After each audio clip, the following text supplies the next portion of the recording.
Didn't catch me, I be moving fast. Call me a shoot, let them know you are flying up in a bar, wish on a star. Time to show them who's in charge. Call me a shooting star.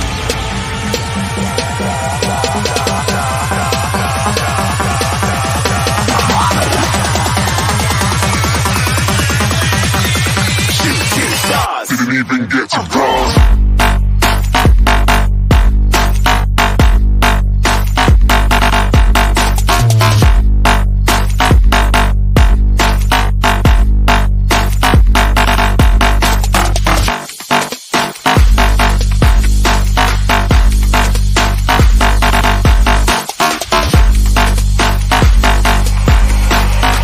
I said I'm moving too far. Get to glass.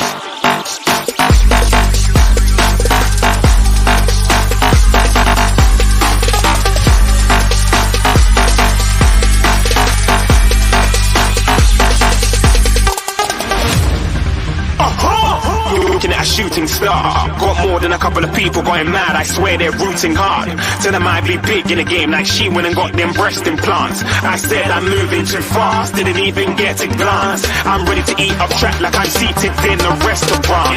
If you had swag like mine, you know it's best to flaunt. We aren't hating because you aren't shining like it's neon. Rock like kings of Leon. Shooting stars across the galaxy. I stand out, so don't be mad at me. Infiltrate, I'm with my strategy. When I turn up, then I just have to leave. Shooting stars across the galaxy. I stand out, so don't be mad at me. Infiltrate, I'm with my strategy. When I turn up, then I just have to leave. Yeah, shoot, yeah, shoot, yeah, shooting, yeah, shooting, shooting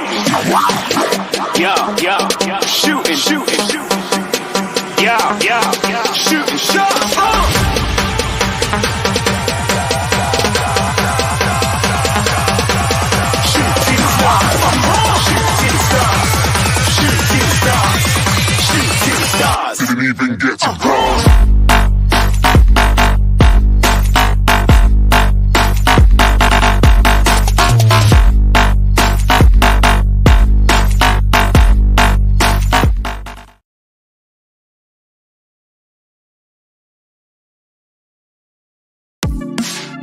The first game we look for, Robbie. Tottenham away. When we got Tottenham away?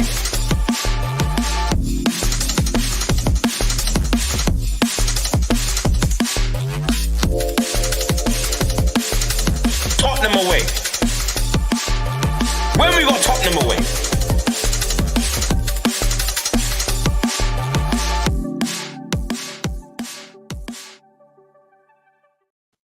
Good evening, everyone. Welcome to the show. It's Stefan and I are going live every 2 weeks. This is our second episode. Do you know it nearly went wrong there? I had another technical issue. I'm like, please, not again. But anyway, I survived it. Stefan, man, how you been? You been good? You all right? I've been good, man. Been good. Just watching plenty of the Olympics currently.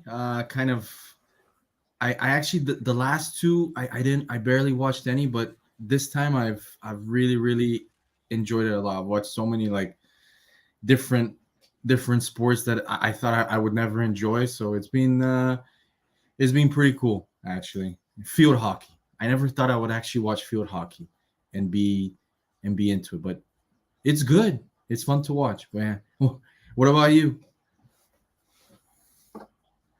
Stel? Oh. Well, Stel's internet has gone to shit as usual. Welcome everybody. Thanks for the kind comments. What's up, guys?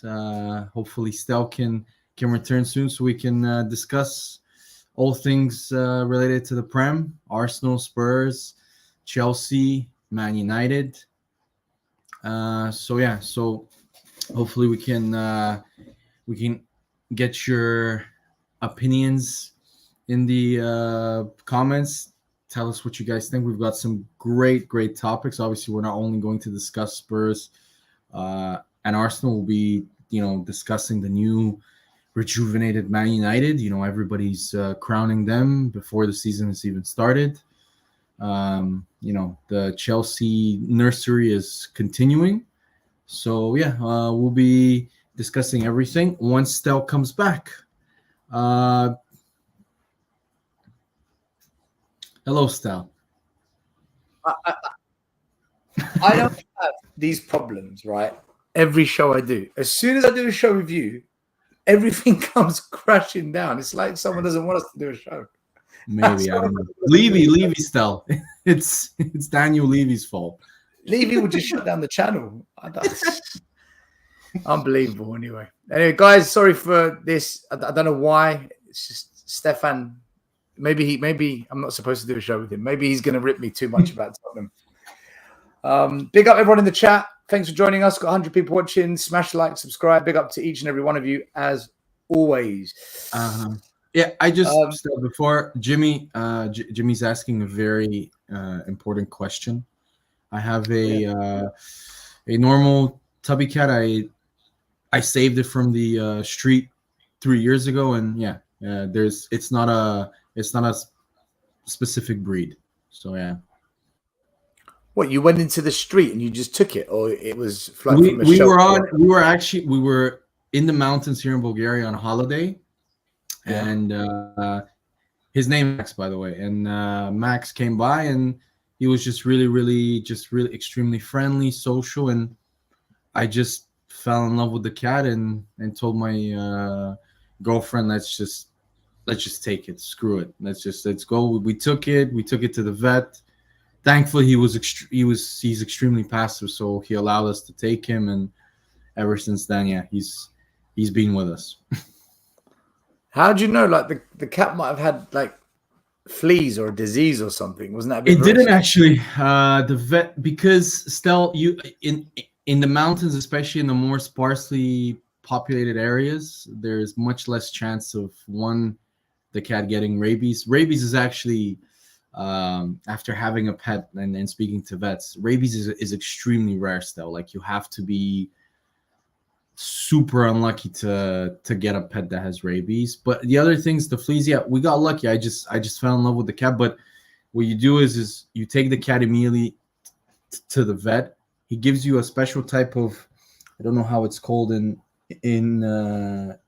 English. You basically pour it down the back of its neck, and it pretty much kills all parasites, so fleas, everything, if it had them. And and then we also did a blood check for the typical the most dangerous disease related to cats, and he was clean.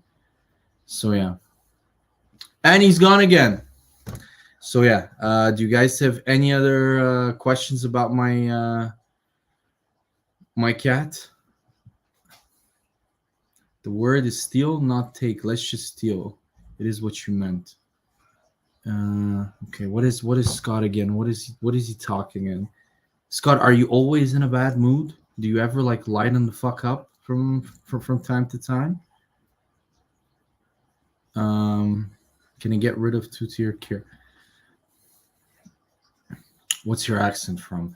My accent is from 20 years of living in the Middle East and going to a British school. So yes, I don't have the typical Eastern European accent, guys. I'm sorry, and I'm not American. I just want to highlight this. Do you think does your cat think Solanke is a good player? No. My cat definitely does not think Solanke is the answer for Spurs. I got 2 cats from same sack. We have to get that done to them too. Well, yeah. Welcome back, Stel. Right. If it happens again, I'm just going to shut down the stream. This is Stel. That is the one thing I don't miss about the UK. The internet fucking sucks in the UK. So that is the one thing I don't miss at all. Mine is the worst anyway. But look, let's just try and talk about a topic. So let's let's start with Spurs. Okay. So my position on it is I'm so underwhelmed, fed up, and sick to death of this club and transfers. I'm done with it, man. You know, we haven't signed anyone to improve the first team. In January, all the fans, journalists, YouTube accounts, all the all the so-called experts who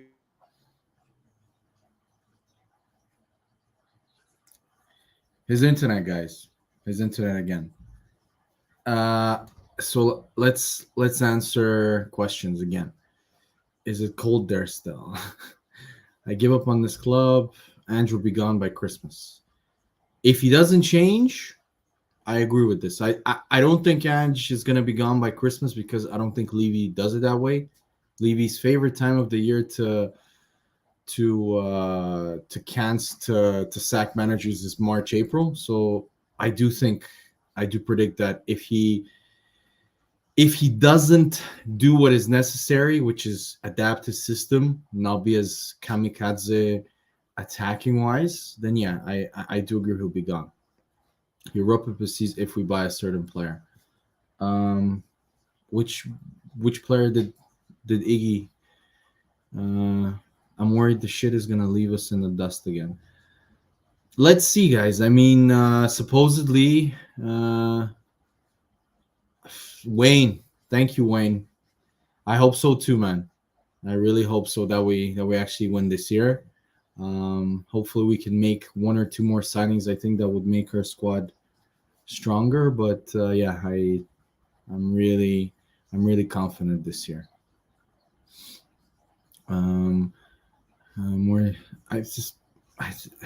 Look, guys, like when it comes to Spurs, we're gonna discuss it with STEL more. I really worry about you guys even competing in the top 6. Mari to the rest. Mari. Bro, I'm watching the show. I'm working. Got my laptop on and I'm listening. I'm like, what's going on? And so I'm like, I gotta save Stel there. Mari, it's called British Internet. That's what's going on. Man, it's shit. Let me tell you. Man, it's terrible. But it happens. It happens. I had to improve my internet, and what I did, not only I improved it, I took the actual cord, and just plugged it into my Mac. So I haven't had any problems. Okay, Stel is back. Let me make sure he is back. You want me? Welcome back, Stel, for the third time. Mari, can you say? Yeah, I'll stay. I can be in the background just in case, like, because I was working from home. Okay. If it cuts out again, come back in and either take over the show or shut the stream. Okay. I'll be in the background. What I'll do is take myself off and be in the background. Thanks, Mari. Appreciate it, man. Yeah. So, Stel, so you were saying that this has been a shit show of a transfer window, that you're fed up, you haven't improved the starting 11, and then you cut off. Continue your rants. I think all the other channels have chipped in and they found a way to hack this channel and they're trying to take us down, man. I'm convinced. Yeah, what was I saying? Yeah, so in January, everyone said, Spurs are the only club to do business. We're the best positioned club. Just you wait till the summer. Ange is going to be back. This is different. It's a change. FFP Kings. Yeah. FFP Kings.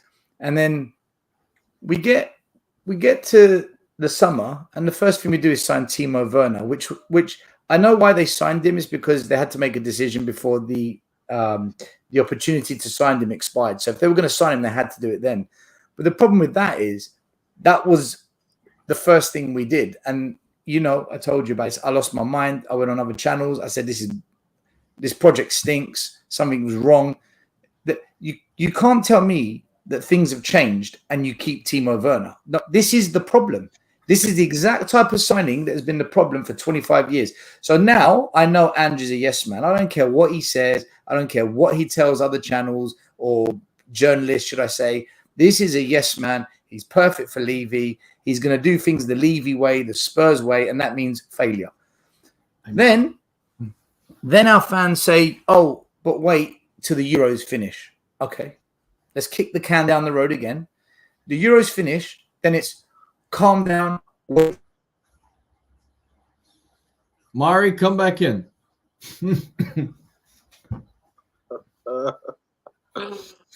Oh my goodness. Okay, so yeah, so he was saying, yeah, he's basically saying the typical. I've noticed the typical kind of media narrative that happened with Spurs. It was at first Dan said we have to make early signings so they can bet in and get used to the system, get used to our type of fitness.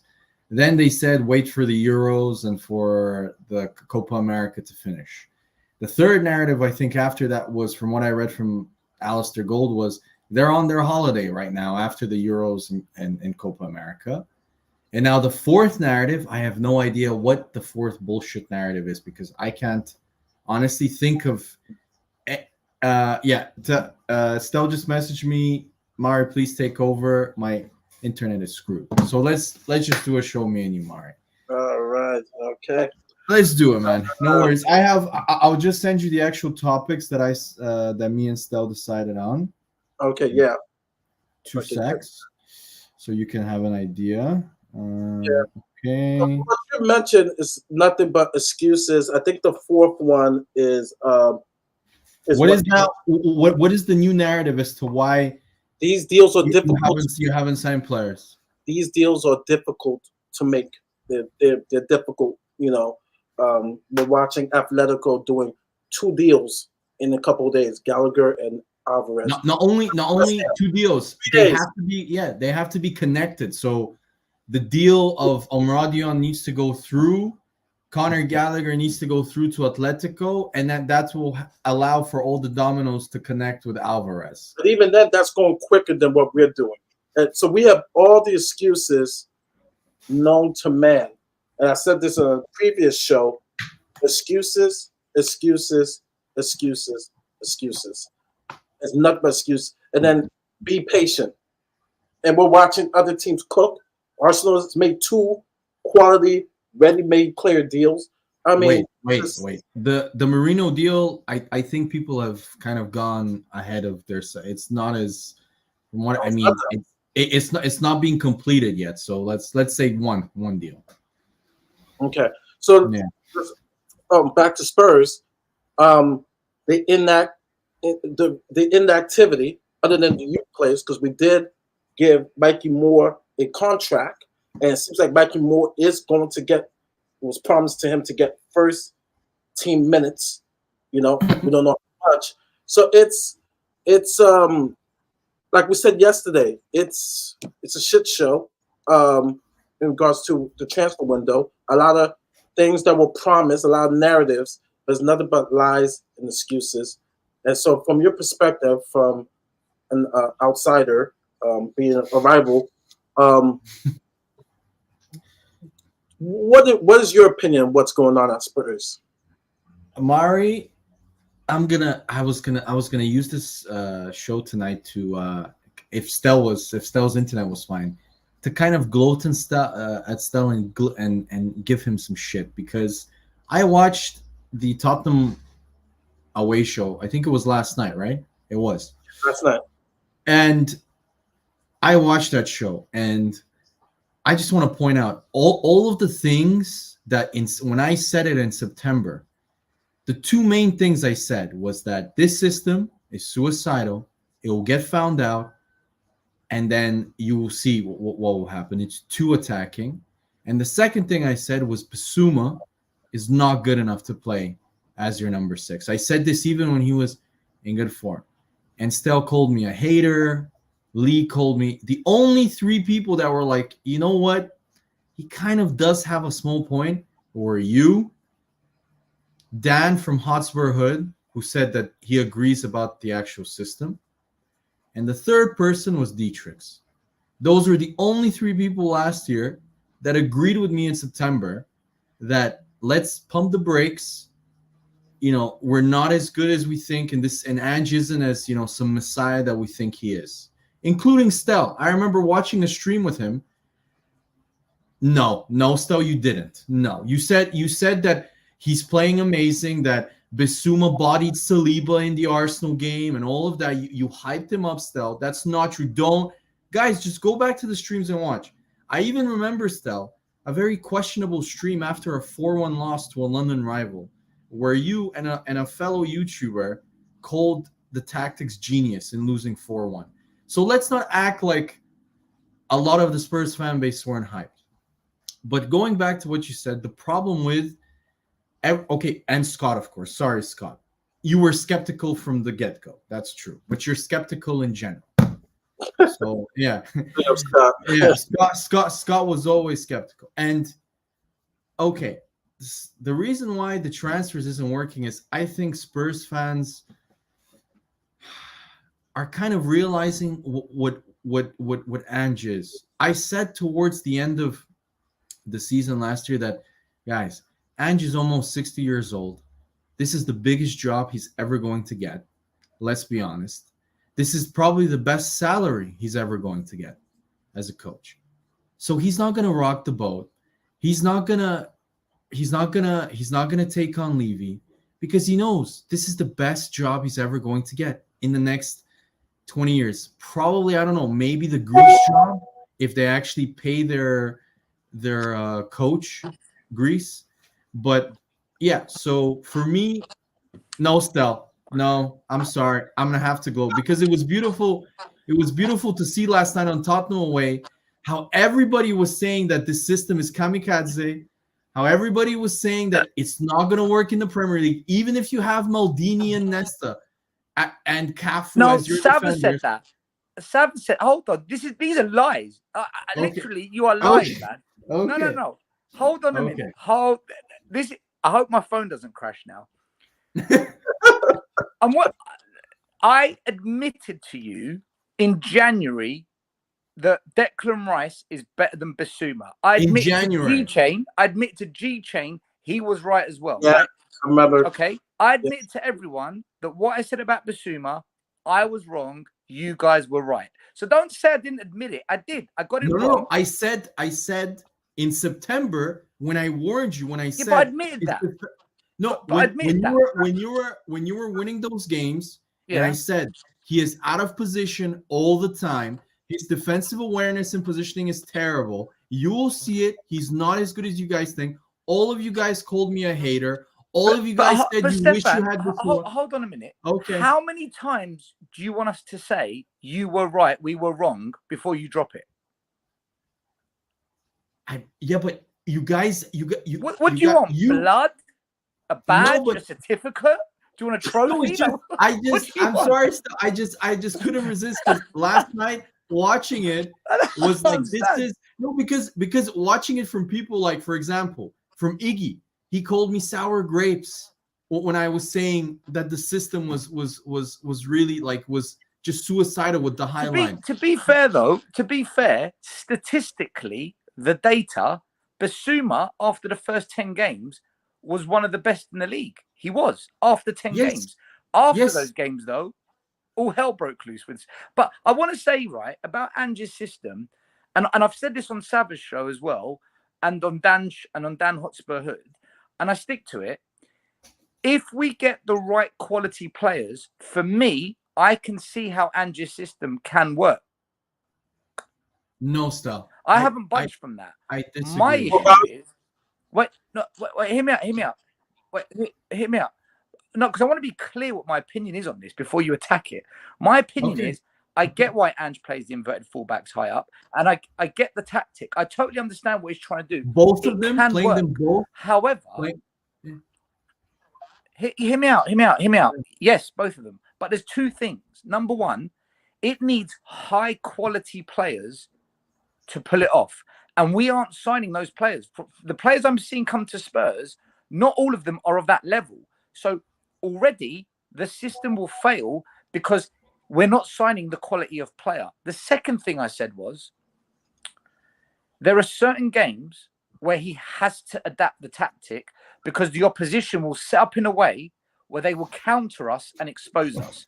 So if he keeps inverting both fullbacks every single week, every single game, and he plays the high line every single week, every single game, it will unravel. But overall, the tactic can work. But he has to adapt. They're the two things I've said. Yeah, go on. Still, it's already unraveled. If you watch, I agree. Stefan, I agree. They already, agree. Yeah. And here's the thing. Here's the thing, right? When I was watching your streams, when you guys were discussing potential signings, none of you, for example, all of you think your defense, based on the individual quality of the players, is good enough. Even though that defense, I think, conceded the third most amount of goals since the Premier League started. And the attack that you guys criticize so much scored the most amount of goals apart from Poch's best season at Spurs. So the narrative that you guys are saying that our defense is fine, again, goes to show that his system is so bad that even with the individuals that you currently have in defense that are extremely expensive based on the quality that you paid, Porro, Van de Ven, Romero, these are all 40, 50 million pound players. They're not able to create a defense that concedes less than 60 goals. This is the second season in a row that defense has conceded 60 goals. Stefan, let me get that argument. We could take it two ways, and we talked about this in last night's show. First of all, everybody watched Sava's show earlier this morning about the importance of having a six, right? Because you have to understand this, right? Because Romero and Van de Ven, we don't have a proper six protecting them, right? Even with this highlight, not protecting them. It was a very, very good show this morning, and just how he explained the importance of having a number six, right? Romero, Argentina, has McAllister. He has Rodrigo de Paul playing in front of him, right? Right. Atalanta, he played the back three. That's the other avenue, right? We're talking about one avenue, the playing with the six, right? This team, strange enough, is better for Antonio Conte, right? Because you can play Jackson, Van de Ven, and Romero, or no, Van de Ven, Jackson, and Romero, and then Udoji, and then Porro as the wingbacks. As the wingbacks, right? Perfect. So it's not the players, right? I think our players are going to get plucked, right? Starting with Romero with Real Madrid. I think it's the system and the tactics, which, yes, everybody agreed we have the problem with the tactics. Now, still saying that it could work. For me personally, I don't think it works without six. I mean, you could win as much. I don't know if it's winning the league, but but Mari, that's but Mari, you're agreeing with me without agreeing with me. You're basically saying we need a top number six, but like the first thing I said is this system only works with high quality players. A high quality six is one of those players we need. We haven't brought that player in. We're not going to bring that player in. So I agree with you. The system is flawed now because of it. The way Ange wants us to play, it requires highly technical 1-2 touch football players. To play 1-2 touch football players means you need players that can know where to be, when to be, and where the players around the mark, so they can release the ball quickly. And when the ball comes to them, they know that they're not going to be clobbered. And if someone does press them, they can hold on to that ball quickly, pivot and play. We don't have many of those players. Timo Werner's not that player. Veliz is not that player. Richarlison isn't that player. Brennan Johnson isn't that player. Skip isn't that player. Okay, then still can be that player, but yeah. But then still, if you need that still, this system will not work with. If you get the greatest ever number six, Clarence Seedorf comes back from life, Frank Rijkaard comes back, you're nobody can cover that amount of space, because the way you play, if you play with a pure number six, is that number six is left completely alone. He has to be a freaking cyborg to be able to cover literally every shade of grass around the pitch. And Rodri would not work because he doesn't have the legs to run around, because of the amount of space that Madison and the other number 8 will leave will be far too large, no matter how good he is on the ball. The second thing is Stefan, the high line stuff. How are you going to defend this high line? You can, no matter if you have but that's why. Yeah, but Stefan, this is why I said to you, there are certain games we can't do the high line. There's certain games we can't do it.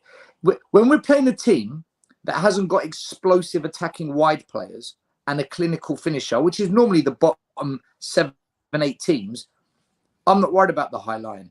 When we play certain teams in the top 10 who also play high press and they push quite high up, I'm not worried about those games. It's just about going toe to toe. What I'm worried about are managers who are tactically smart, look at Spurs and say, do you know what? I know what to do with you. People like the guy at Wolverhampton Wanderers, is it O'Neill, the manager there? Yeah. Gary O'Neill. People like Arteta, who deliberately targeted us on set pieces, knowing these guys are clowns at set pieces. I know what to do. Managers that look at us, spot the vulnerability and expose it, they're the games I'm worried about, Stefan. They're the teams I'm worried about. It could be a Fulham, it could be a Brighton, it could be an Arsenal, it could even be a Crystal Palace with Glasner.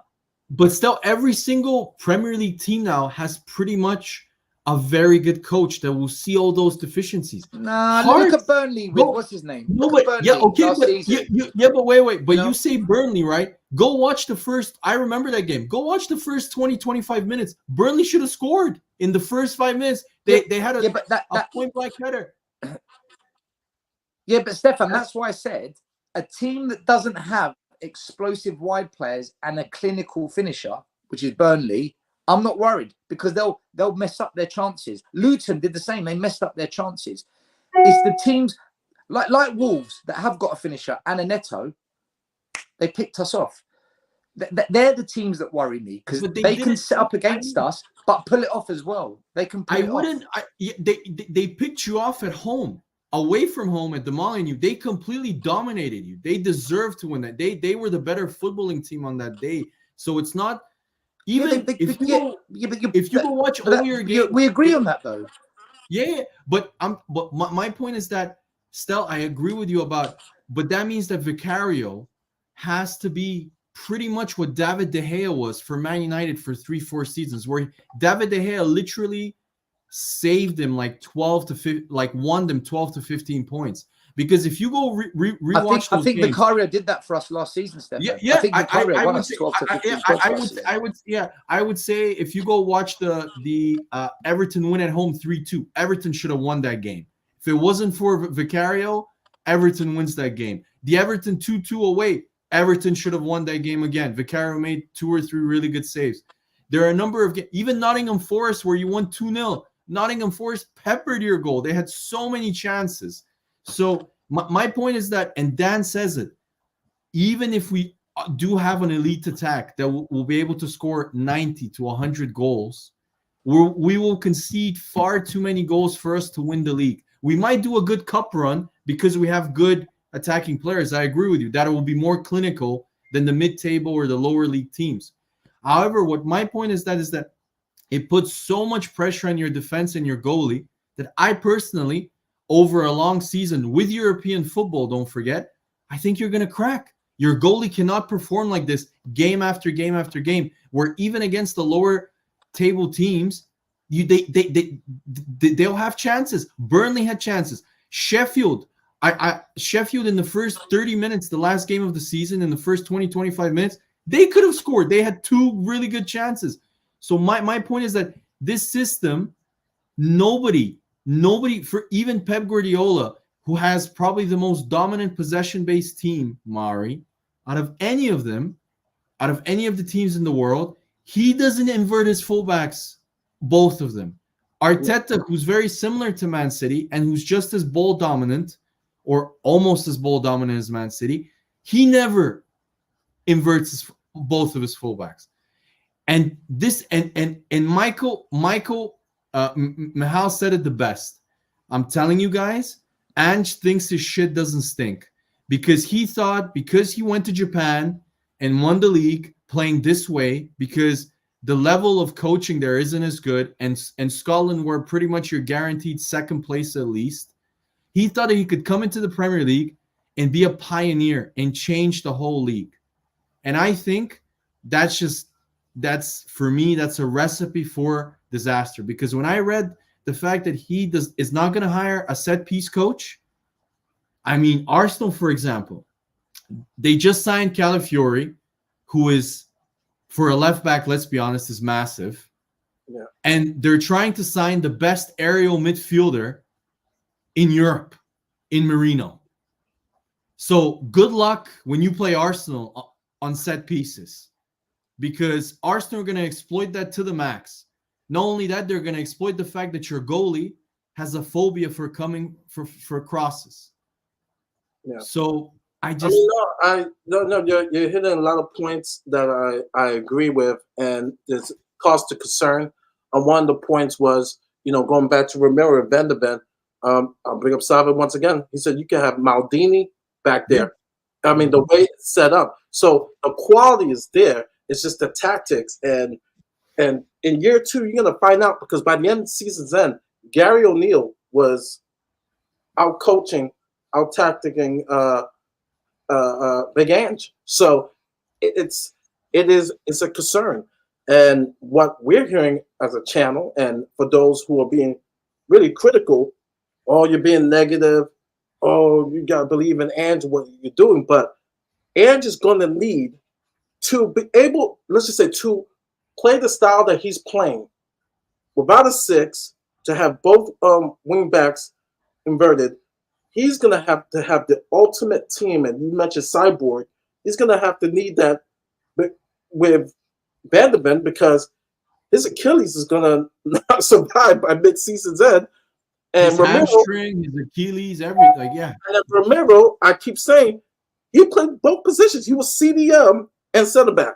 He had to play both because Basuma, nowhere to be found, and doesn't track back. And so these are the problems that we're going in. And now, let's get to the transfer window. We have signed nothing but kids. But wait, sorry, Mark, just to add, because we're talking about the system. I would also go to, because Stel keeps saying he's a good coach. I disagree. I don't think and I'll tell you why. Look at the way you attack. If you guys, I know you're going to call me a hater. You guys only score one type of goal, and it's extremely predictable. A quick pass down the wing, and a cross. So if I'm a coach, I'll be like, you know what? Close up wide and just make them play through the middle, because they won't know how to play through the middle. They just won't, because that's the only way you score. If you look at all of your goals, especially Brennan Johnson, when they say, oh, Brennan Johnson hasn't had such a bad season, he scored quite a few goals and assists. Go rewatch it. Literally all of his goals across the box and a easy finish. That is all of his goals. And I get it, you have to be in the right position. Okay, I agree with that. That's good play from Johnson.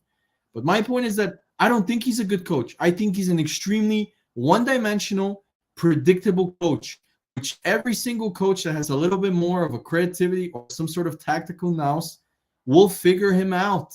Just like, and the most brilliant and kind of enlightening thing that happened was what Stellar, I think Mari pointed out.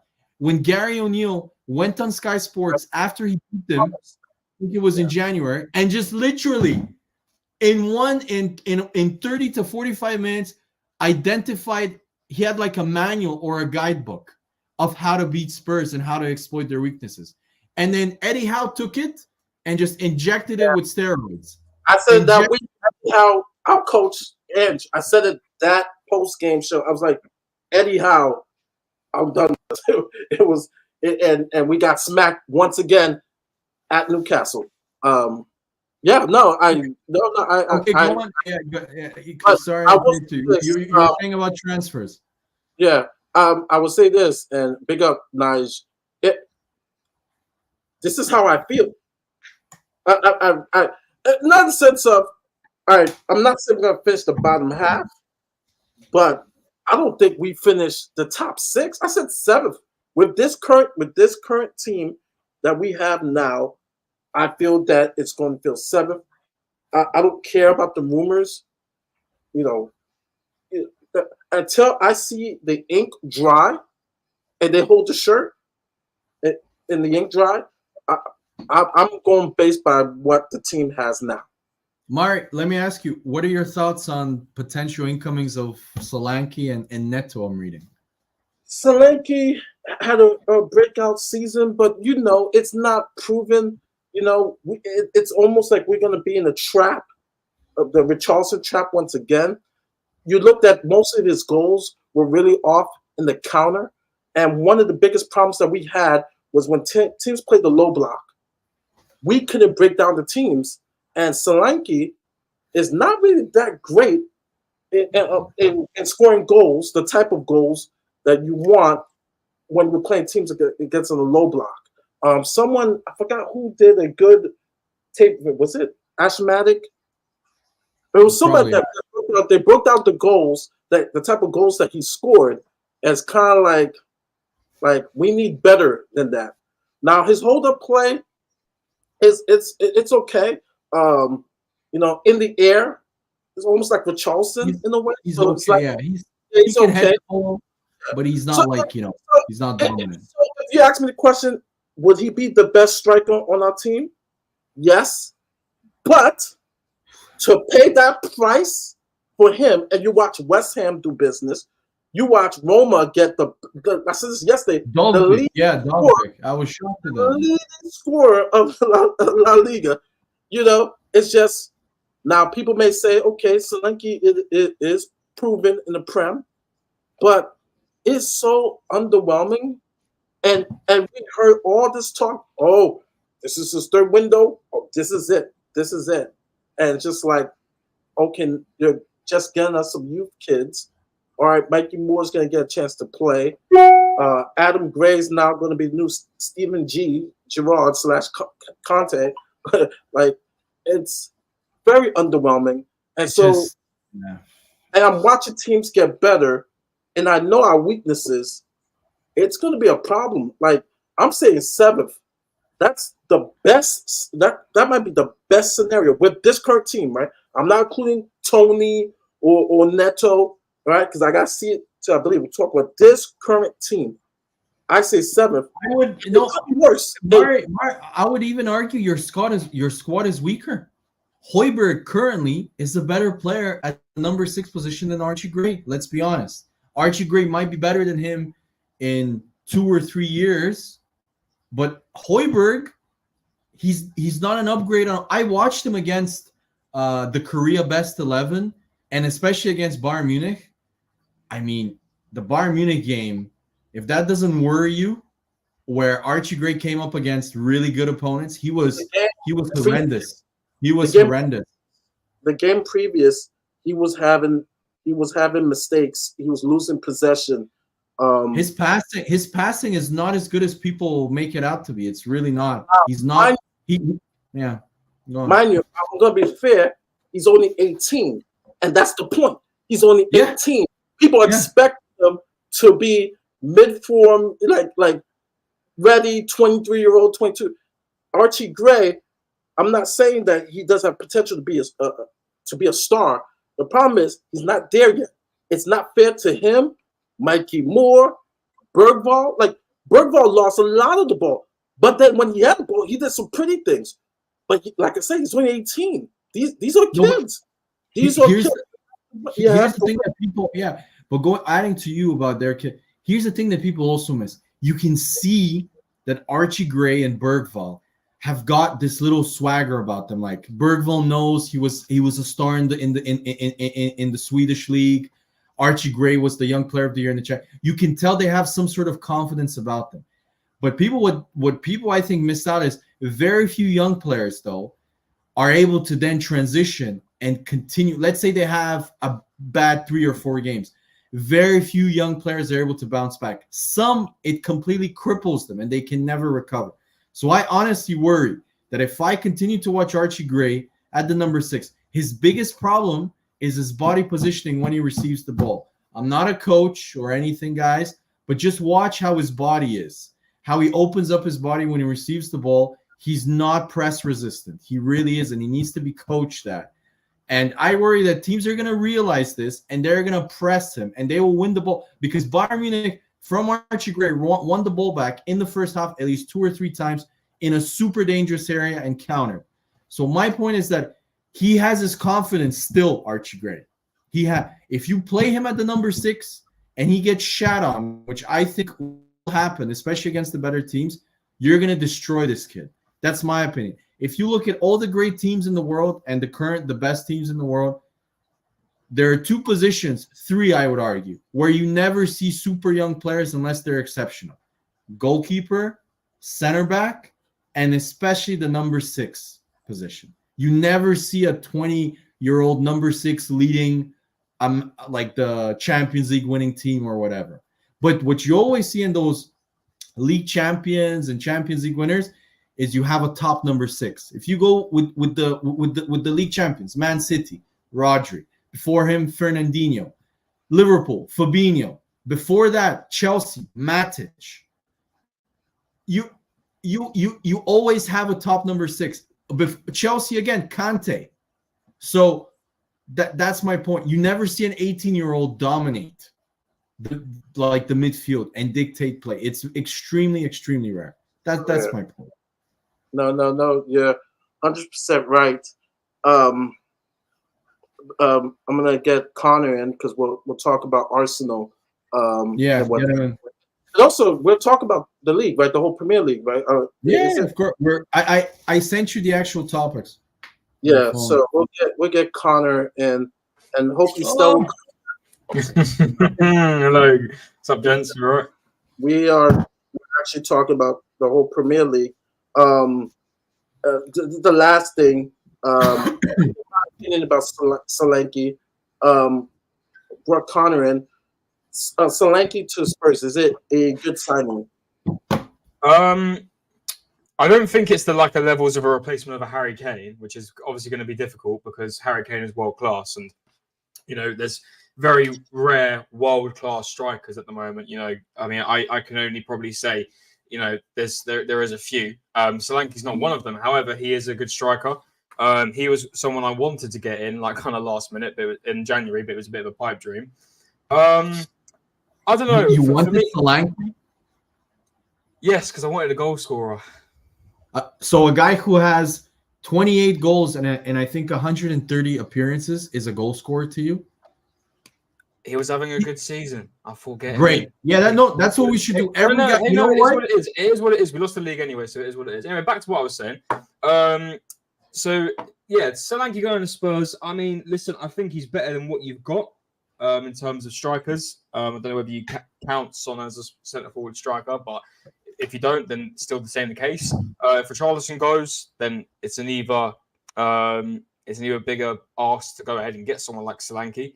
For me, Murray, I mean, if you get him, will I be a bit annoyed? I mean, yeah, because I think he's quite decent. But I think, if we're talking Spurs, you guys need a goal scorer. You can't just keep relying on Son all the time, So I think you do need that talisman. You've obviously been missing the likes of Harry Kane for last season in terms of you need goals in moments. You're struggling. Do I think Solanke's the perfect option? No, because it's going to be difficult to fulfill the boots of someone like Harry Kane. It's going to be very difficult unless you go and get literally the best of the best, as that's what Harry Kane is. So, hey, listen, if you get him, will he score goals for you? Yes. Will he win you a good couple games with his goals? I do think he will. But will he be an answer to you guys to going ahead and winning trophies? No, I don't think he would be. That's my opinion on it. I mean, okay, so a guy who scored 28 goals in 100, and I think he has a worse goal scoring ratio than even Richarlison, who none of the Spurs fans rate. You're gonna blow 60 to 65 million on this guy. So you're gonna blow the same amount of money, who I think is way overpriced, by the way, in Julian Alvarez. Way overpriced. I can't believe Atletico. He could turn out to be much better than Joao Felix, but I can't believe Atletico are potentially doing something as similar because they overpaid massively for Joao Felix. That was a massive failure. I think they need to do that. Let's see. Yeah, they needed, but that much. But okay. So what I get is that you need British homegrown players. That is the only logical explanation that I can think of. Because if you watch Dominic Solanke, let's be biased. Let's say they wanted him like Connor. He's having a good 3 months. Let's sign him. Well, Spurs, he played really well against us, so let's sign him, which happens a lot. He was terrible against Spurs. He missed so many, especially at White Hart Lane. He was horrendous. He missed absolute sitters in that game. So I don't understand what you see that is so elite about him. I don't see what 60 million, and Spurs are, Stel can't say this to me anymore. Mari agrees with me. This concept that Spurs don't spend money, they do spend money. They just spend it on dog shit. I'm sorry, 65 million for a guy that's had. I would go against Connor and say I wouldn't even argue he's had a good season. He had a good half of a season, because if you look at his 2024 record, it's not very good. It really isn't. He really regressed as the season went on. So I don't see what Spurs are. If you wanna go homegrown, I know he's a dickhead, but he's still there. He's gonna be cheaper in Ivan Toney. For me, Ivan Toney is a far better player than Dominic Solanke. But that's just and he's cheaper. I would rather have Tony. Just to answer, big up Michelle, big up. The question is, for me, is not his best position. The question is, he's not a sixth turn. Yeah. He's not ready. He's not ready. That was Bayern's B team. We play Bayern's A team this Saturday coming up. If you thought he played bad against Bayern's B team, look, in his defense, Mari, the midfield that he played against was pretty much their A team. So let's be a bit. Why are you guys playing them twice? What was the reasoning for that? The first one was because of the tour, but the second one was as part of the deal agreed for Harry Kane that they will play a friendly. For fuck's sake, was that actually something that was in the clause? Yeah, it was. What are they gonna do with that? Okay, we've got to play in a friendly. And the Bayern game is a good test, good preseason test, but so that's my response to that question, is that he's not ready yet. He has to slowly be interjected into a team, and also have good veteran role models to look up to. Not Bissouma. And that's the problem that we have with our club. We don't have that. Yeah, this Saturday will be Bayern's A team, so it could be bad. It could be bad at home. But Mark, I just want to point out, and I know people are going to say it's hating again. What the tragic thing about that transfer deal, which I know Spurs fans are going to die, it's not 40 million, it's 25 million plus Joe Rodon. Okay. Well, how about the fact that West Ham signed Leeds' best player and easily one of the championships' his best player for less money? For less money, yeah. Like how do Spurs do it twice? But yeah, they go to Nottingham Forest. Levy's a genius. Yeah, Levy's the genius. No, and if you look at, and people are saying he's an amazing businessman. When it comes to sports now, I think it's time to call into question his sports dealings because they're horrendous. And Ndombele, 60 million. He hasn't gotten a return in any of that deal whatsoever. He had to cancel his contract. Lo Celso looks like he's going to run down his contract. They paid 40 million for him. Emerson Royal, I'm reading, is going to go to Milan for 15 million euros and some bonuses, which is far less, which is half probably because you paid 25 million quid.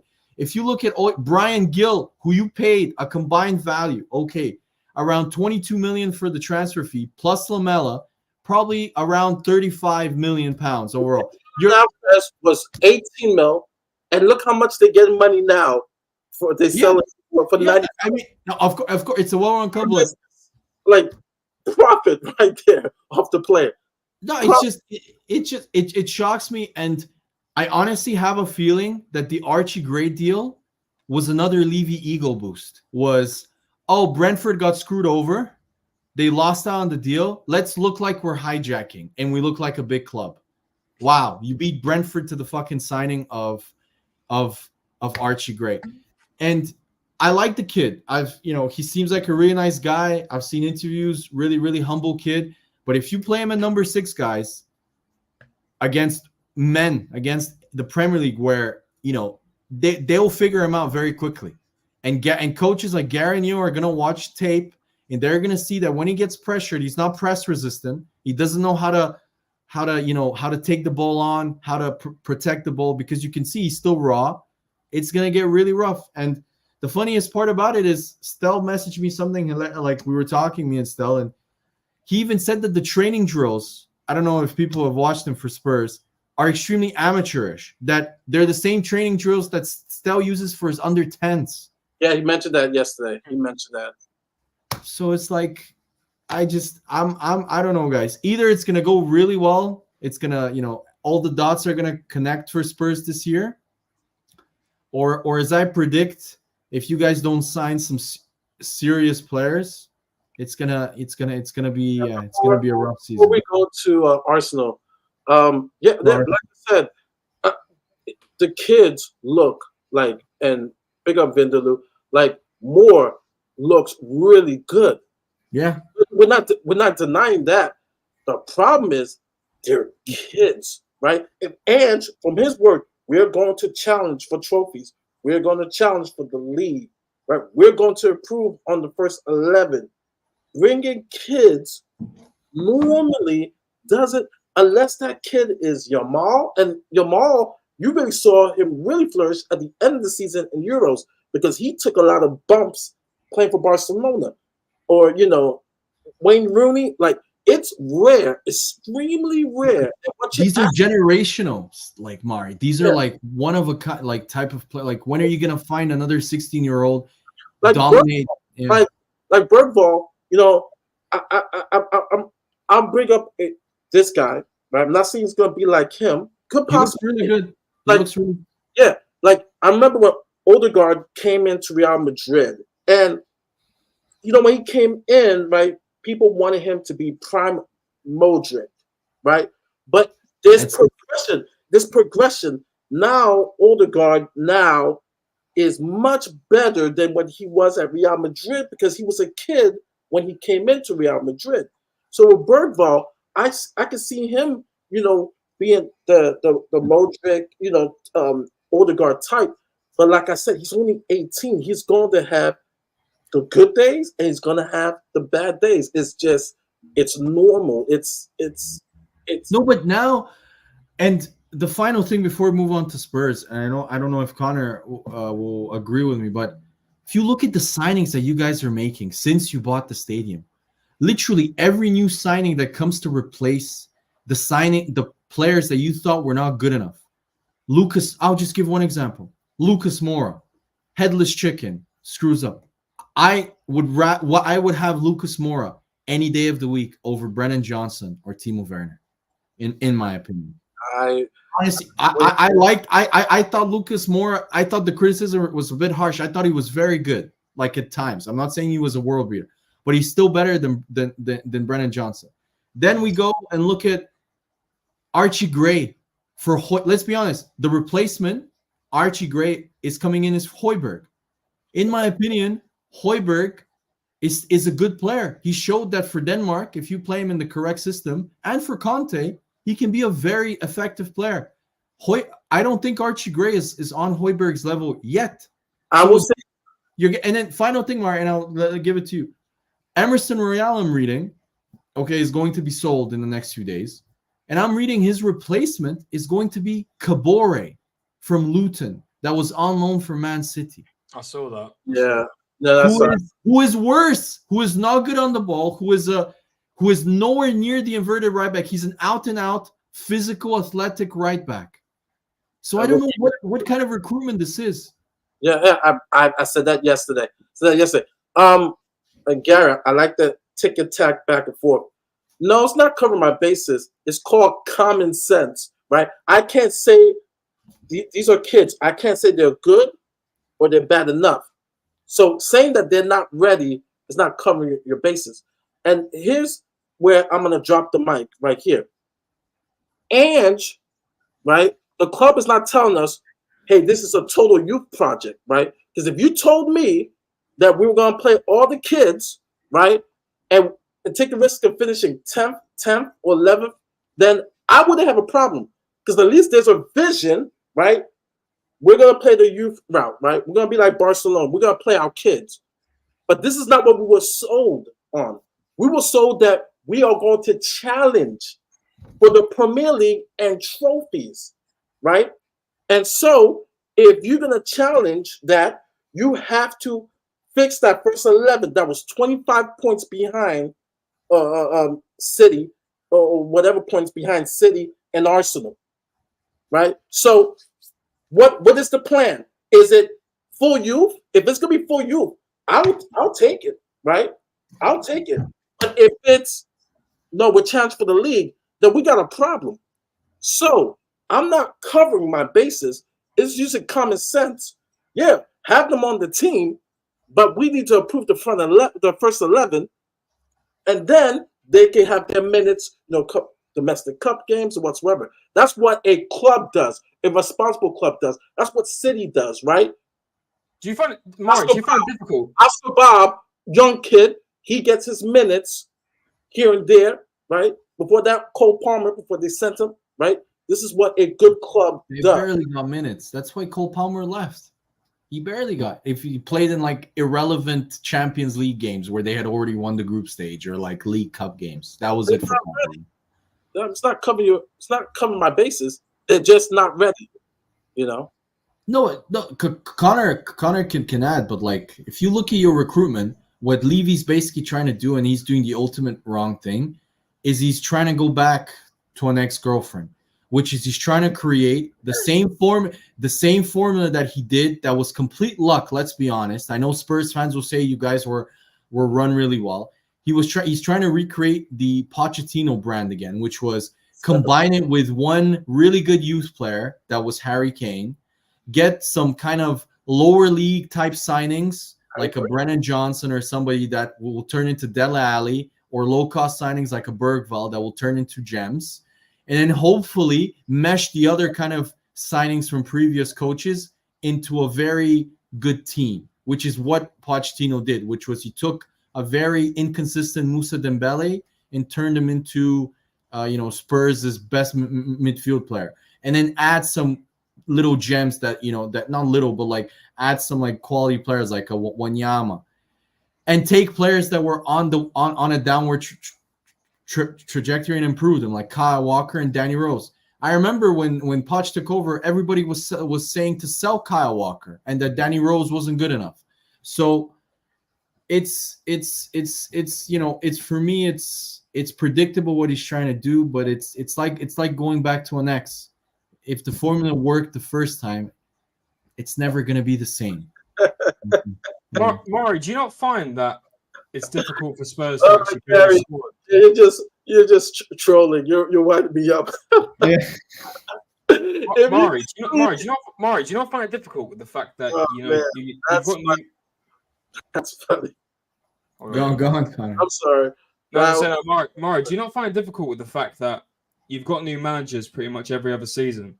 Okay, Michael. That you can't actually have an actual manager for a specific amount of time. I mean, bar Poch, then again, you got your Champions League final, so I guess he was on the road to doing something, and you never know. But you don't really have a manager that's been here for so long that you can actually build a team around. Like, for example, Ange is trying to, I guess, build a team.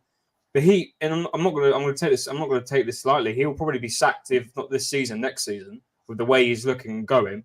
Don't you find that it's going to be a bit of a struggle, the fact that you don't actually have a manager for long term that can actually build a squad and possibly even try to win something? Because before you know it, this manager's sacked, and you've got to bring another manager if he wants his own team. He won't like some of the players or get on with them or fit his system. You've got all this to worry about. Like, I think this is the problem with Spurs. You can't seem to find a manager that can really suit the club. But then again, the managers that you have had have just wanted to just part ways because they're not happy with the club, as we've seen with Conte, Mourinho, and now possibly Ange, what happened last season. But Connor, that's why me and you always have an argument about Arsenal. The reason why you can't see that identity and the manager that is the correct profile for Spurs is because of the lack of vision from Levy. For example, Arsenal have Arteta. They want to play a certain type of attacking football. They back him. They give him the players that he needs for that system, and that is what happens. Brighton, for me, are the best example in terms of maybe not a successful club in winning trophies, but they have a certain criteria of coach, a certain type of football, and they recruit on that basis. There's a division of labor. Yesterday. Yeah, with Spurs, it's a haphazard way of doing business, which is if you look at Spurs' most successful coaches since Levy has taken over, you just named Poch, the only coach that has gotten a contract extension at Spurs. And the other one is Harry Redknapp, another kind of fireman, shit hits the fan type coach that was never planned. He came in to save Spurs from relegation. So he wasn't a planned coach. Poch was, from what I remember, Mari can correct me, Poch was third choice, right, Mari? Your number one choice when you hired Poch was Louis van Gaal, and then the second one was Frank de Boer, right? Or somebody else. Yeah. Yeah. He was Van Gaal. So every time they've had the and that's why when they hired Ange, I thought they might do better than they usually do, because whenever they get like the third or fourth choice coach, they usually do well with that type of coach. So if you look at Spurs, they've had, Stell is completely right on this, and so is Mari, and I don't know if Mari, they have never had a vision, Connor, or a plan. Perfect segue. I'm gonna go to Michael. Big up, Gary. This vision has been a 24-year vision that's only produced one trophy. This vision, this club does have a vision. It does have an ethos. It does have a plan. The only thing it has is it does know how to make profits. That's the number one thing. And scary enough, saw a good stream about Chelsea.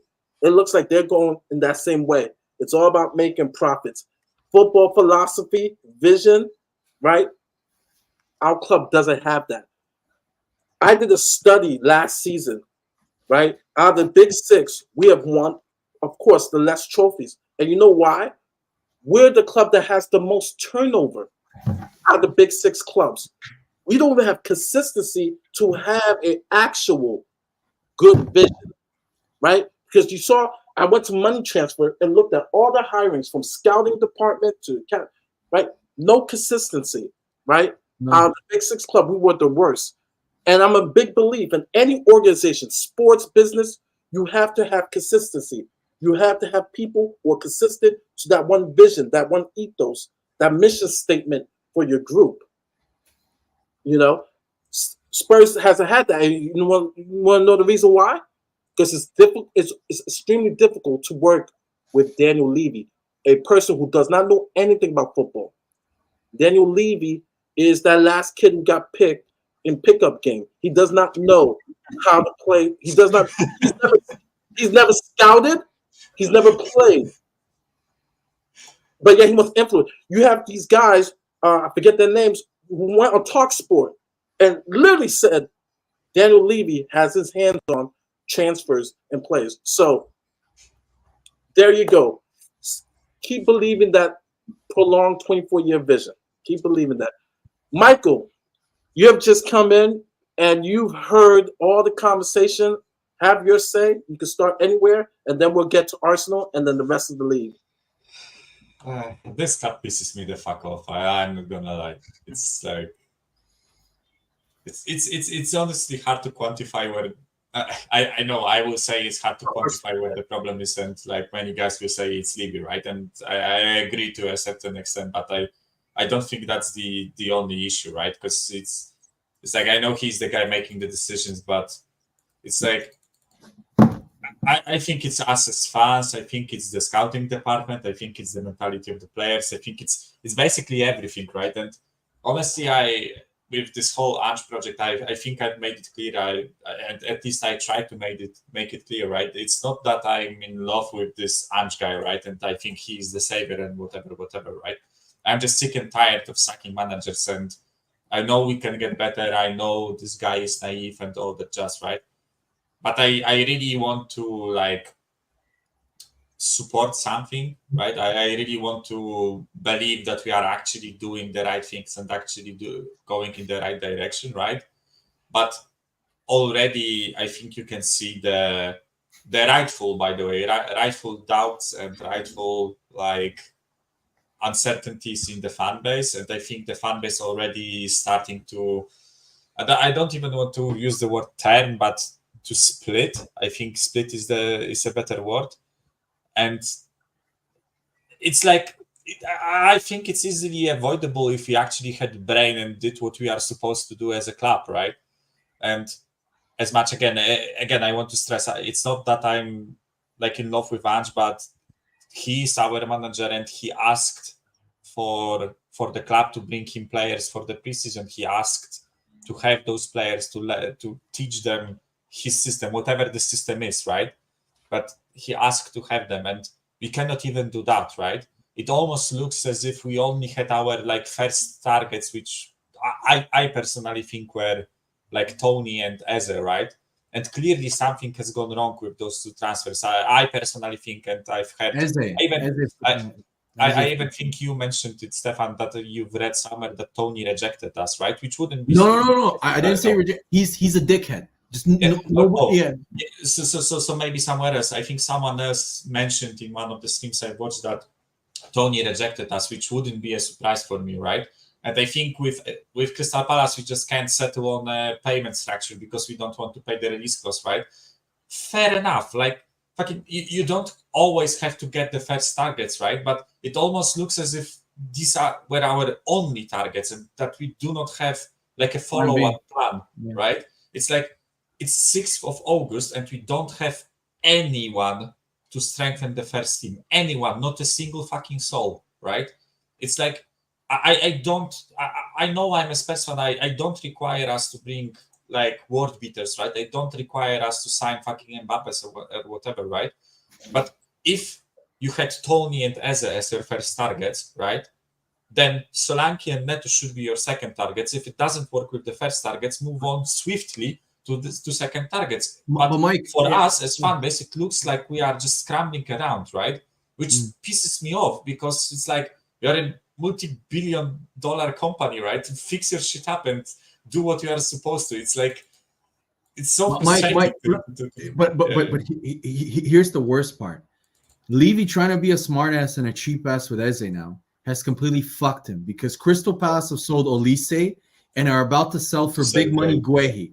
So if he thinks that he's gonna try and negotiate the upfront money that he's supposed to pay for the release cost, how's they gonna say we just made over 120 million on transfer? You can fuck off. Yeah, exactly. So he's screwed now. He needs to pay it. Yeah, which he won't because we know this guy has a small dick mentality, right? Which is like I have to be on top every time, right? It's like you know he just has to win the negotiations, which in this case he just won't budge. He will not accept that Crystal Palace bent him over for money, right? Which is like forget Eze then, right? Which again I'm saying it's fine if Neto is your second target. Fucking do it swiftly. Do not wait like 1.5 months to bring in a guy like Neto, right? I cannot agree to a like vision that it takes 1.5 months to bring Neto in from Wolves to Spurs, right? Like that's not something I am willing to accept, right? And I don't care what argument someone is going to present to me, right? So it's like with I don't like with Solanke and Neto, right? Because those are the two main names that we are being linked with currently, right? I don't have an issue with those guys, like with like profiles of players, right? I don't have an issue if those are the targets, right? I have an issue with timing, which is, as I said, it's 6th of August. It's 2 weeks, not 2 weeks, 1.5 weeks until the season starts, and we don't have our targets, right? This is my first issue. And the second issue is context, right? Because like someone at this club has to understand that this fan base is the way it is, right? We need this club to show us that they are determined to do something, right? Whatever it is in their power, but we need to see some like concrete steps, right? Whereas with the way we are approaching things, it looks like we are just scrambling around, and everyone is pissed off because of that, right? And ironically, it's not only the club that the fans are directing their like frustrations at, but it's also starting to be Ange, right? And it's starting to be players, it's starting to be other things other than the club itself, like the structure itself, right? The director of football and Levy and the scouting team, right? And I'm just already seeing this, like those cracks and this wobble in our fan base, and it will only get stronger and stronger because we have an amazing ability to resonate. Like you just have to give us a little push, and we will just do this, and suddenly like by Christmas we will be all at our throats again, right? fucking, being Ange out, Levy out, and it's already split, and they will sack Ange eventually, right? That's the way I see it, because they will have to come the pundits somehow, right? It's like, but here's the thing: you guys are the opposite of Arsenal fans. What you guys do is you try to be positive. Like Solanke, I'm reading now.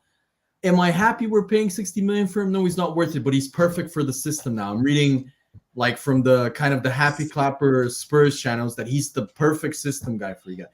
What Arsenal fans do is the opposite. They say Marino isn't flashy enough, or this guy isn't, we need like a number one striker for 100 and something million. So it's kind of like you guys have the worst of kind of both worlds. So it depends. It depends how you actually look at it. It's still not the end of the window. If you guys make some good signings, I think you do better, but it's so late now. It's so late that I think Levy has again gambled, thinking that a number of players, maybe like an Ivan Toney, they're going to slash the price for him, which I do think they will. Will I get him for a much cheaper deal?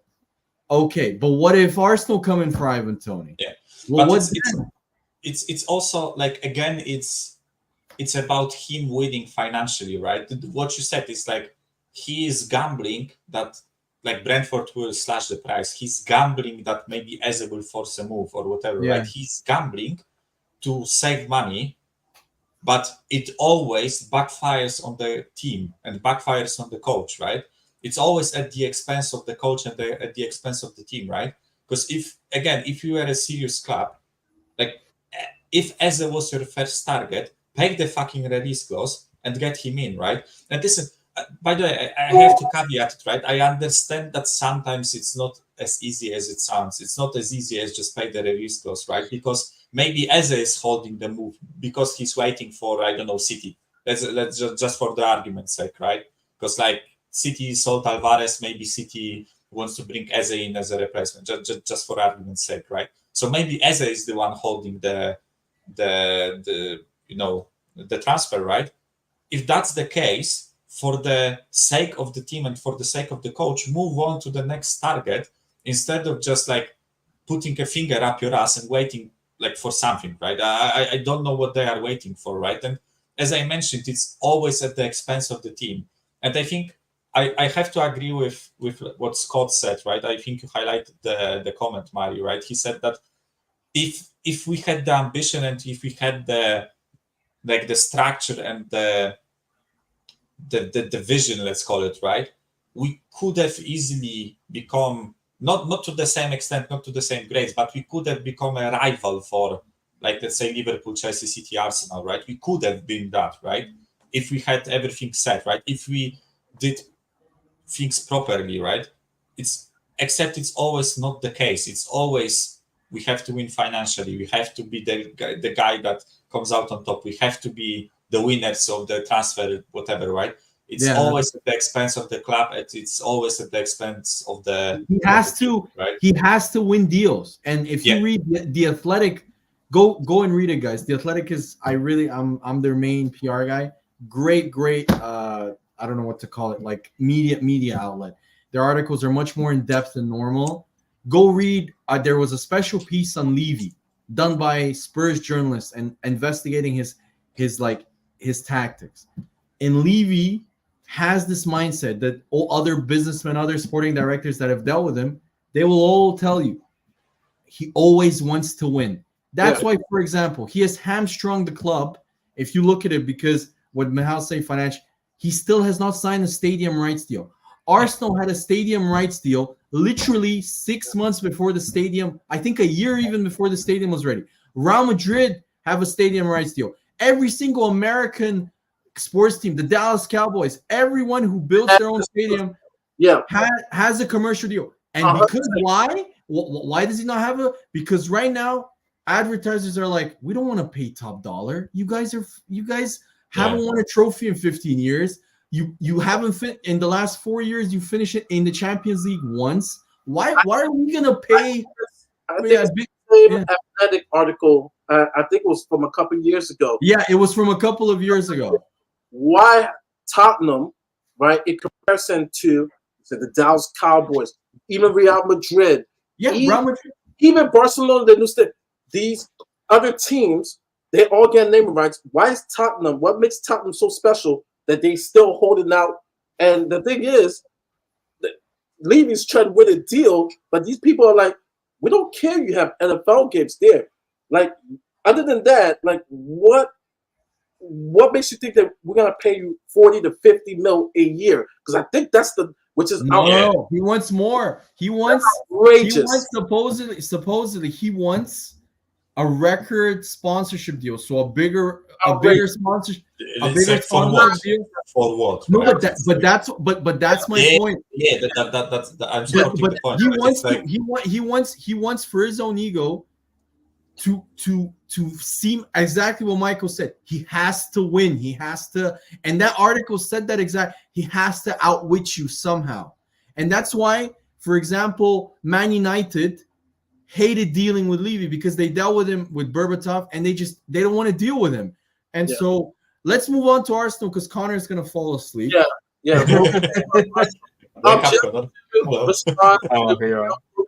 Yes, but wait. I just want to point out to Wayne. Wayne, why does the Green Bay Packers not have a naming rights deal? Because they're the only publicly owned American sports team. So Wayne, and the Green Bay Packers stadium, Wayne, is from the American Civil War. It's so old. So it's like, it's not like the best thing. Big up Code. Going back to your original post, you said that Solanke and Neto fit our system. Come on, guys, complain about anything. The problem is, and no one's complaining about Neto, right? Other than he has injuries. No one's complaining. I'm not even complaining about Solanke, right? But Solanke. Right. What's happened to Santiago Jimenez? I swear Spurs. Yeah, that one died down quickly to me. That's out the window. Yeah. But no, we're here. Solanke gets us here. Do we really think he gets us here? No, he just gets us here. So that's why it's like meh. Yeah, he'll be our striker, but Neto. Okay, if he stay healthy. Yeah, if he stays healthy. Mari, for me, as I mentioned, for me, it's not about Solanke and Neto, like them personally, right? It's not about the players for me. It's about everything around it, right? This is the fucking frustrating thing about supporting Spurs, right? You can never focus only on the footballing side. It always has to be some added context, right? And the added context here is that, yes, Neto is a good player. I think Neto is what we are missing, right? Neto is, for me, when he's healthy, again, you have to caveat it with when he's healthy, right? When he's healthy, he's like a pacey, intelligent dribbler, in my opinion, which we don't have, right? We have, in my opinion, we have a relatively good dribbler in Kulusevski, but he's not pacey, right? And we have two pace merchants in Johnson and Son, right? Respectfully with the pace merchants, but that's the easiest way to describe them, right? Which means that Neto is something different. He offers us something that we are missing. He offers us a different way to break teams down, right? I am all for Neto signing, right? The issue for me is the fucking timing. The issue for me is that your bloody coach asked you to bring in the transfers at the beginning of July, right? And it's the beginning of August, and we still have no transfers, right? That's the issue for me. That's what we are whining about. Not necessarily the timing, not necessarily the names. It's about the timing, right? With Solanke, he offers us something different. He's way taller than Richarlison. His heading stats are not like out of this world, right? But he offers us something, right? The issue is the timing. Again, it's like I don't want to repeat myself, but that's the way I see it, right? What? If they were your secondary targets, why aren't they holding the shirt already, right? Why aren't they part of the team already? It's because Levy is trying to win financially again. It's because we are again trying to fucking like I don't know. It's like we are supposedly waiting for our first target, but it's 1.5 months already of the window, right? How much do you want? Michael, select you €40. All right, let's move on to Arsenal because Connor wants to speak. No, it's cool. I'm cool. I'm cool chilling. Listen to this, man. I'm cool. Let's go to Arsenal.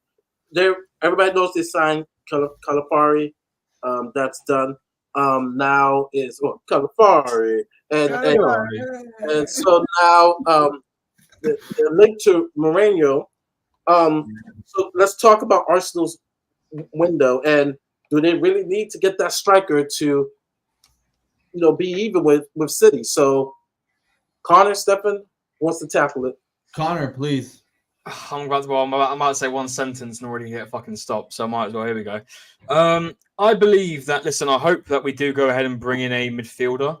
If it is Moreno or whoever it may be, because obviously we need that replacement for Smith Rowe. I mean, Partey we know is injury prone. And he looks like he's now staying at the club this season, which I'm torn about. But I'm happy if we get in a midfielder. I won't be as torn about it because I might not have to rely on him. So yeah, I think a midfielder is needed. But then again, you look at it, that means you've got 4 midfielders that I really want to see play. And if it is Moreno, Partey, Jorginho, I want to see Wanyeri get some minutes this season as well. Yeah. Midfield is definitely crucial. Now Zinchenko's staying. He's been given the number 17 shirt, so that's Tony's number gone. I'm joking. No, so he's now. But I now hope that I'll go into the striker in a sec. But now the fact that, by the way, sorry Spurs fan, I know it's a Spurs channel. We're talking about Arsenal. I do apologise. But now Zinchenko is staying. He's got a new number. We've now got 4 players that can play left back, and Zinchenko himself, Calafiori, Timber, and also Tomiyasu can play there as well. I hope because of this reasoning that we've got 3 players, bar Zinchenko, that can play left back. I want to see Zinchenko play a somewhat form of midfielder role this season, whether that be in DM or an 8, wherever it may be. I want to see him now sticking himself in the midfield and not having to track back as an inverted fullback. I think that would make more sense. And then we do need an attacker, whether that be a winger or a striker. Personally, if we don't sell Nketiah, I don't see us getting a striker this summer. I've already seen reports that we are looking to sell to buy pretty much. If we sell a player that's in a position, we're going to buy back that position to fulfill it. And if we don't sell Nketiah, that's 3 strikers technically. If you count Havertz as a centre forward, whatever, that's 3 strikers up front.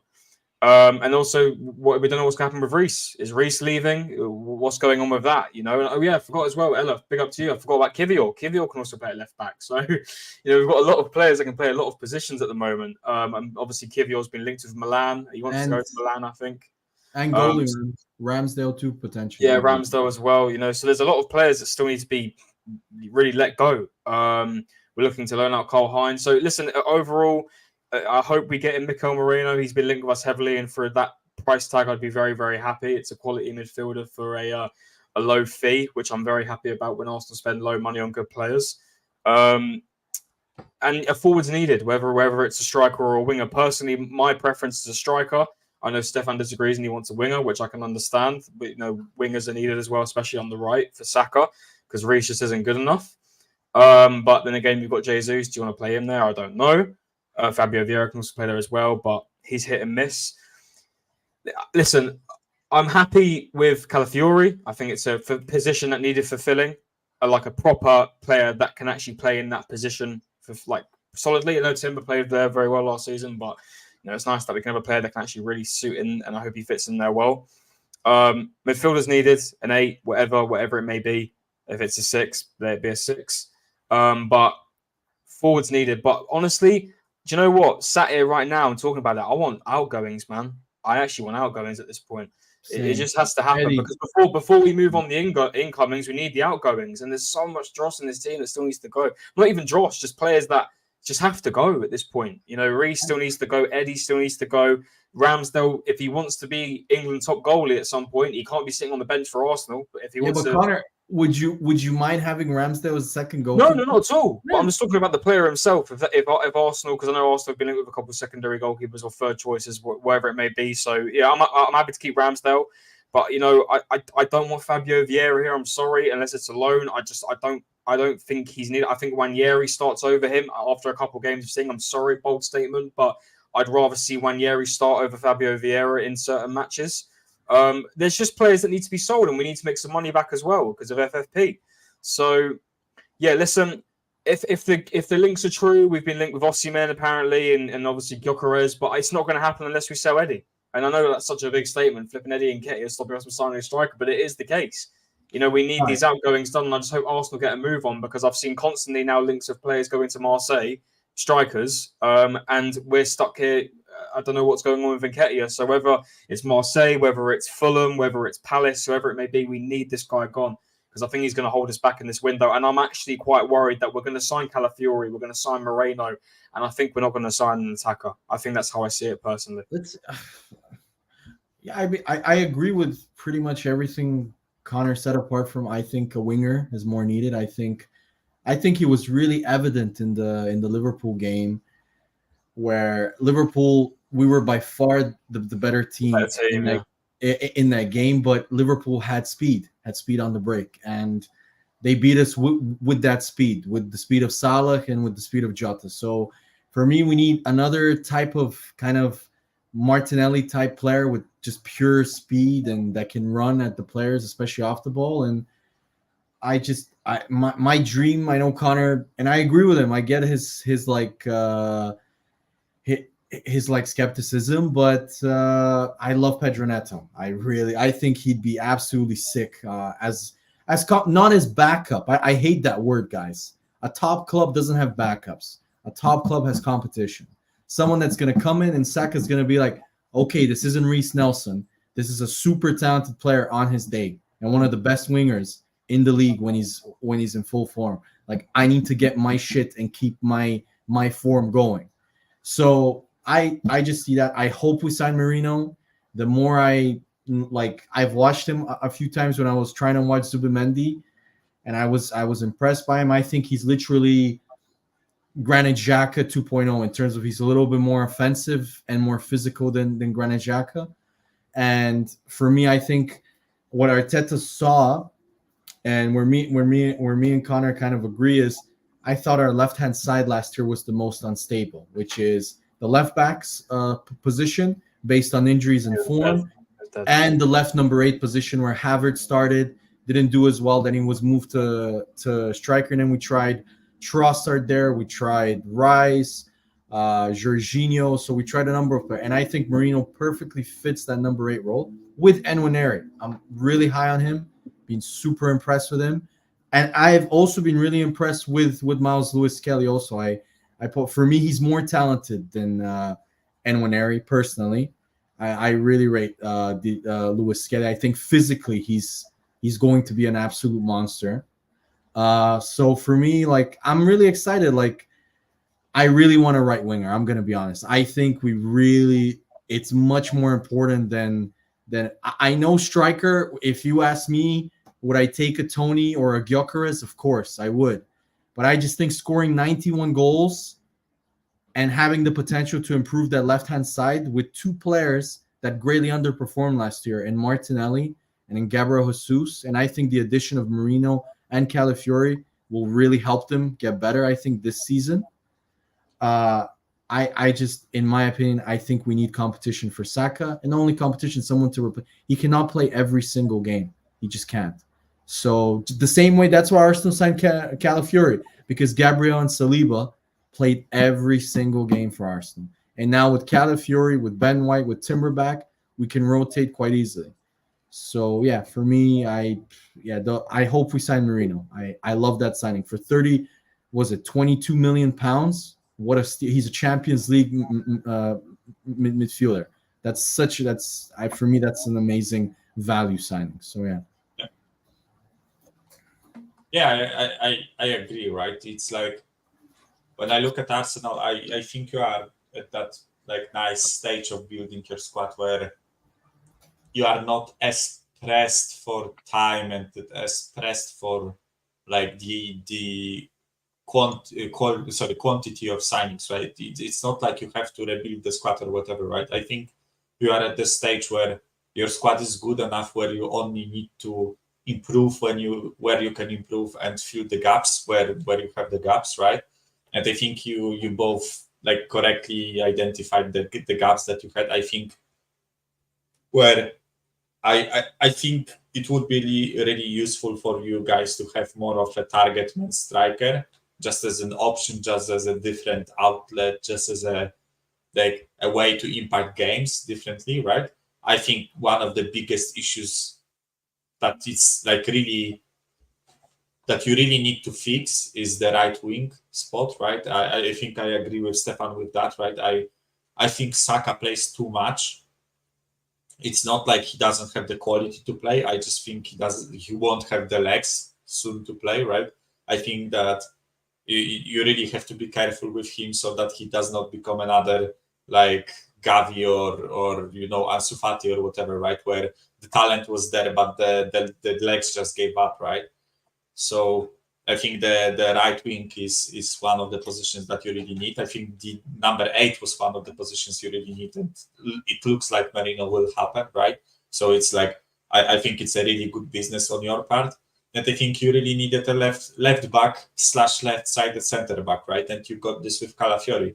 That I think Calafiori is a really good business in terms of like filling 2 gaps, because I think you needed a left-footed centre back and a left back, and I think he can perform in both roles. And I think the depth that you guys have in the defense is really, really good. I think you have players that can cover multiple positions and actually play to the standard, right? Because like I know Ben White is not the most brilliant centre back, right? But if he had to cover for Saliba, he could do that, right? Timber can cover right back, left back, centre back, right? Calafiori can cover left back, left-sided centre back. It's like you have the cover, right? Which is a sign of good squad building. And I think, yeah, it's like other than like I think right winger, centre mid, and left back are the 3 biggest issues that you guys have. And a striker would be nice to have, right?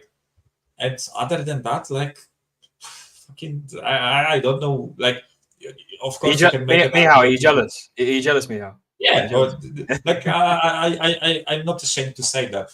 No. I mean, our squad's in a better state than Spurs, that's for sure. Yeah, so. it's like definitely, it's like, listen, when Arsenal was going through the COVID period, right, and the COVID Arsenal, we don't talk about that. We don't talk about that. In the full flow, right? We had a better state of the squad at that point, right? It was really like getting to the end of it, but at that point, like our squad was looking actually like not that bad, or maybe a bit. Sorry, that's a lie. Maybe a bit earlier, right? In like 17, 18, we had a better squad. You guys like had a lot of issues with like high wages and all that stuff, right? But you at one point, and it comes back to what I was saying, right? At one point, someone sat down, invented a plan. It was a long plan. It is a frustrating plan because other than the FA Cup, you guys haven't gotten over the line.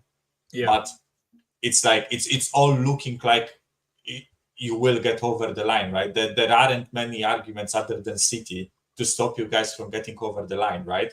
It's like it is what I want from Tottenham, right? It is what I like. I would love it if the only like thing I had to worry about Spurs was which player we are signing for the position and choosing between this player and that player, right?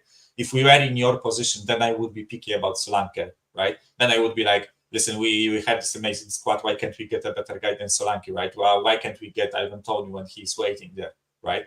But at our point, I think it's like we have to like be a bit mindful of where we are. And also, like, I have to support you on one additional point that you guys said, which is like clearing out deadwood repeatedly over the seasons is really important, right? Because when they stack, it's like you are fucked at that point, right? Yeah. There was a certain point, like I think not the season that just gone by, but the previous season, 22-23, where I think our squad, including loans, was like 38 players or something stupid like that, right? Mm-hmm. And we were paying 38 players worth of salaries to pretty much not see half of them, right? And you have to repeatedly get those players out, right? And listen, if we went through like what players Tottenham got rid of over the last 3 years, it's like astonishing how many players we actually still are getting rid of, right? It's like since like Sissoko and Aurier up until like Sessegnon and Ndombele right now, it's like fucking 20 players that we got rid of because we had to, because there was so much shit stacked in our squad, right? So I think you guys are making good moves. Whether it's like maybe it's a bit slow, it's a bit frustrating, right? Again, I think that's the one thing. That's the one thing I'm worried about. It's a bit slow. And I know Stefan, disagrees with me a bit on that. But for me personally, listen, we've brought in players before where it's been last minute, last part of the window. The only bit and listen, there's a whole season to play with, right? And there was of course training as well. But I really like getting in the odd 2-3 players with the team at pre-season.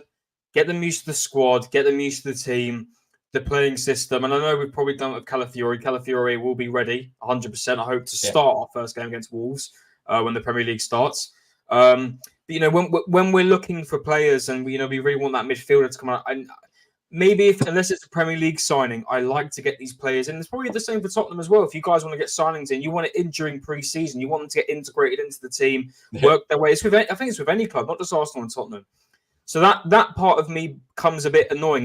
We're nearly 10 days. We're 10 days away from the season starting, and I really want that second player to come in. But listen, if they don't come in, it is what it is. I hope we carry on the form that we finished with last season.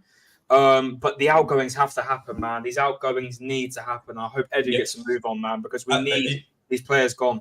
Yeah, but I know you came in, but you guys did a good job with Smith Rowe. What up, guys? We need to set a standard. Connor, and rightfully so, the biggest criticism towards Edu was his ability to sell well. Even though I would argue Edu sold Willock for 30 million, that's one of our best sales. Selling well, he's terminated too many contracts. However, if we manage to sell Smith Rowe, that deal for me is amazing. We sold Smith Rowe for a bigger fee than Conor Gallagher, who I don't rate as a player, but Smith Rowe hasn't scored a goal since 2022. I rate Smith Rowe as a player, but he's always he did for Fulham. Yeah, in the friendly. But when I'm talking about a Premier League goal, he hasn't scored in 2 years. So for me, that's an amazing sale. If we manage to get 30 million, what I'm reading, we want 30. And I'm going to be honest, I understand why they want 30 million for Eddie. We sold Balogun for 30 million. Eddie has more Premier League goals than Balogun. Eddie has over 100 Premier League appearances. Do I think he's good enough? No. But I'm sorry, when I see players like Elliot Anderson go for 35 million to Nottingham Forest, players like Ryan Brewster 4 or 5 years ago go to Sheffield for 20 million, I'm sorry, I want at least 25, 30 million for Eddie. And Arsenal are rightfully so.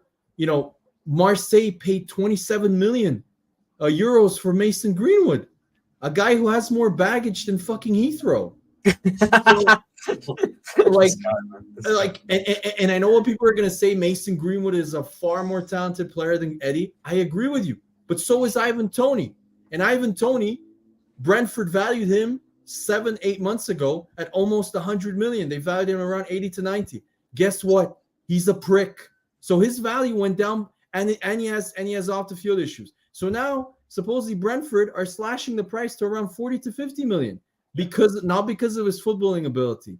When Mason Greenwood went to Marseille, the mayor of Marseille protested it. There were protests from everybody, from the fans also from signing him, but they still went through with it. So if he's worth 27, I want 30 million. 30 million euros for European clubs for Eddie, and 30 million quid for British clubs. So I kind of, we need to set a standard similar to what Liverpool are doing. Liverpool want 20 million pounds for fucking Sepp Vandenberg. And if you guys don't know who that is, that proves my point. I know only because of FIFA. I'm not gonna lie. Exactly. He's got great potential on FIFA, to be fair. It's like 82 or something. Exactly. Let's go to the rest of the Premier League, but I will say this one thing. Chelsea and Inshallah, please, let's talk about Chelsea, please. Yeah. Context, code critters, context. The goals that Solanke scored were against teams that were the bottom half. Only United, which was a penalty, that he scored a goal. And like I said, he only scored them on the counter. So take it for what it is. He's meh in my book. To be honest. I just want to. Code Critters wrote 30 million for Eddie Murphy. If you're a Spurs fan, Code Critters, you can fuck off because your chairman wants 20 million. Wait. No, because your chairman wants 20 million for Oliver Skip. Please, please spare me. Spare me about that. I want. I think there was a story in like July that we rejected like 25 millions for Oliver Skip or something stupid like that. So it's like fucking. It's, okay. Chelsea. The prices are talk stupid. about. Let's talk about the best. Have you seen the state of their squad? Like how many players they've got in their squad? Guys, go have a look. Their fans did like with photos of their like full squad. Holy shit, man! Like it's. I must say these two things about Chelsea. Number one, don't do it, Mari. Don't do it again, please. Number one, they should have never got rid of Poch. Here we go. They should have never got rid of Poch. They were playing better at the end of the season. And then the second thing, I'm going to say this about Mascara or Masara, however you say it, right? Maresca, Mari. Maresca. Have some respect. Mascara. I've seen their preseason games, and it's not good in the preseason to get smoked by 4 goals, not once but twice. I'm just saying. I know it's preseason, but it's Celtic fucked them 4-1. 4-1. I like, City. Okay, I can see that, but they've had a bad preseason. Like they won their first game just the other day. You know what the funniest part is, Mari? That they have so many players, right? So many players, and they are so not rated that majority of them didn't even play for their countries, right? Which means in the preseason they are playing almost the strongest squad they have. If you look at the squad that they played in those friendlies, it's like other than Cole Palmer and Kukureya, right? Which Kukureya, like 3 months ago, everyone wanted Kukureya gone, but right now after good Euros, apparently he is like the second coming of Jesus. Which he's fair gonna enough, be shit again, Michael. But, yeah, he had a good Euros. That's why. Yeah, he had good.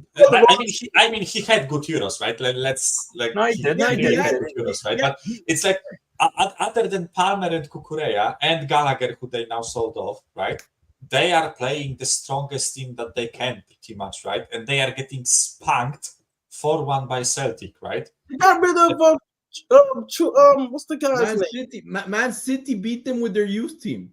Yeah, exactly. Like, 2 goals conceded in Calvin the first Phillips at minutes. left back. It's like centre back, wherever it was. Yeah, they made Calvin Phillips in that game was spraying passes like Pirlo. They made him look like he has time on the ball. This guy, like, they're first of all, let's look at what they're doing. If you look at it, in essence, what they're doing, they're taking their best. I don't rate him. You guys know I call him Air Bud because that's all he does. He runs around with tackles in Conor Gallagher. But let's be honest, he was their best and most consistent midfielder last season. Enzo was horrendous. 100%. Enzo was horrendous. Caicedo was fucking shit for the first half of the season. Then he became better. Conor Gallagher was by far the most consistent player. They're selling him. And not only that, one of the few players that had some balls about him, some leadership. And he's Chelsea. So you sell him. Then they're trying to sell now. They isolate the same way they threatened Conor Gallagher. Easily their best center back. I have never seen 2 bigger bozos at center back than Benoit Badiashile and Axel Disaster. I have never. I'm gonna be honest, guys. Benoit Badiashile, if people in the chat are old enough, gives me Titus Bramble vibes. If anybody has watched Titus Bramble, please go watch him. You look at him and you think, oh, he's got amazing physicality. He's athletic. And then he passes the ball to the fucking striker and they score. So, like, he is horrendous. They're selling their best defender and another Chelsea guy who, not only that, if you read the reports about Trevor Chalobah, he's a really nice, humble guy. He's a leader. No, he's actually, if I was West Ham, if I was Brighton, Fulham, I would, because not only is Trevor Chalobah a good player, he's versatile. He can play right back, defensive mid, and center back. He's reliable. He's a leader. He's a nice guy. Okay, so they're selling him, whilst they're keeping Mr. How should I call him? I didn't know the song was racist, Yeah. Yeah. They're keeping him without even sanctioning him. But the fact that Conor Gallagher might not want to move to Atletico, they threatened to sanction him by moving him to the under 21s. So I told you this, guys. Great culture is extremely difficult to build. Like what Klopp did at Liverpool, like what Pep, I think Arteta has done it at Arsenal, building a great culture of players.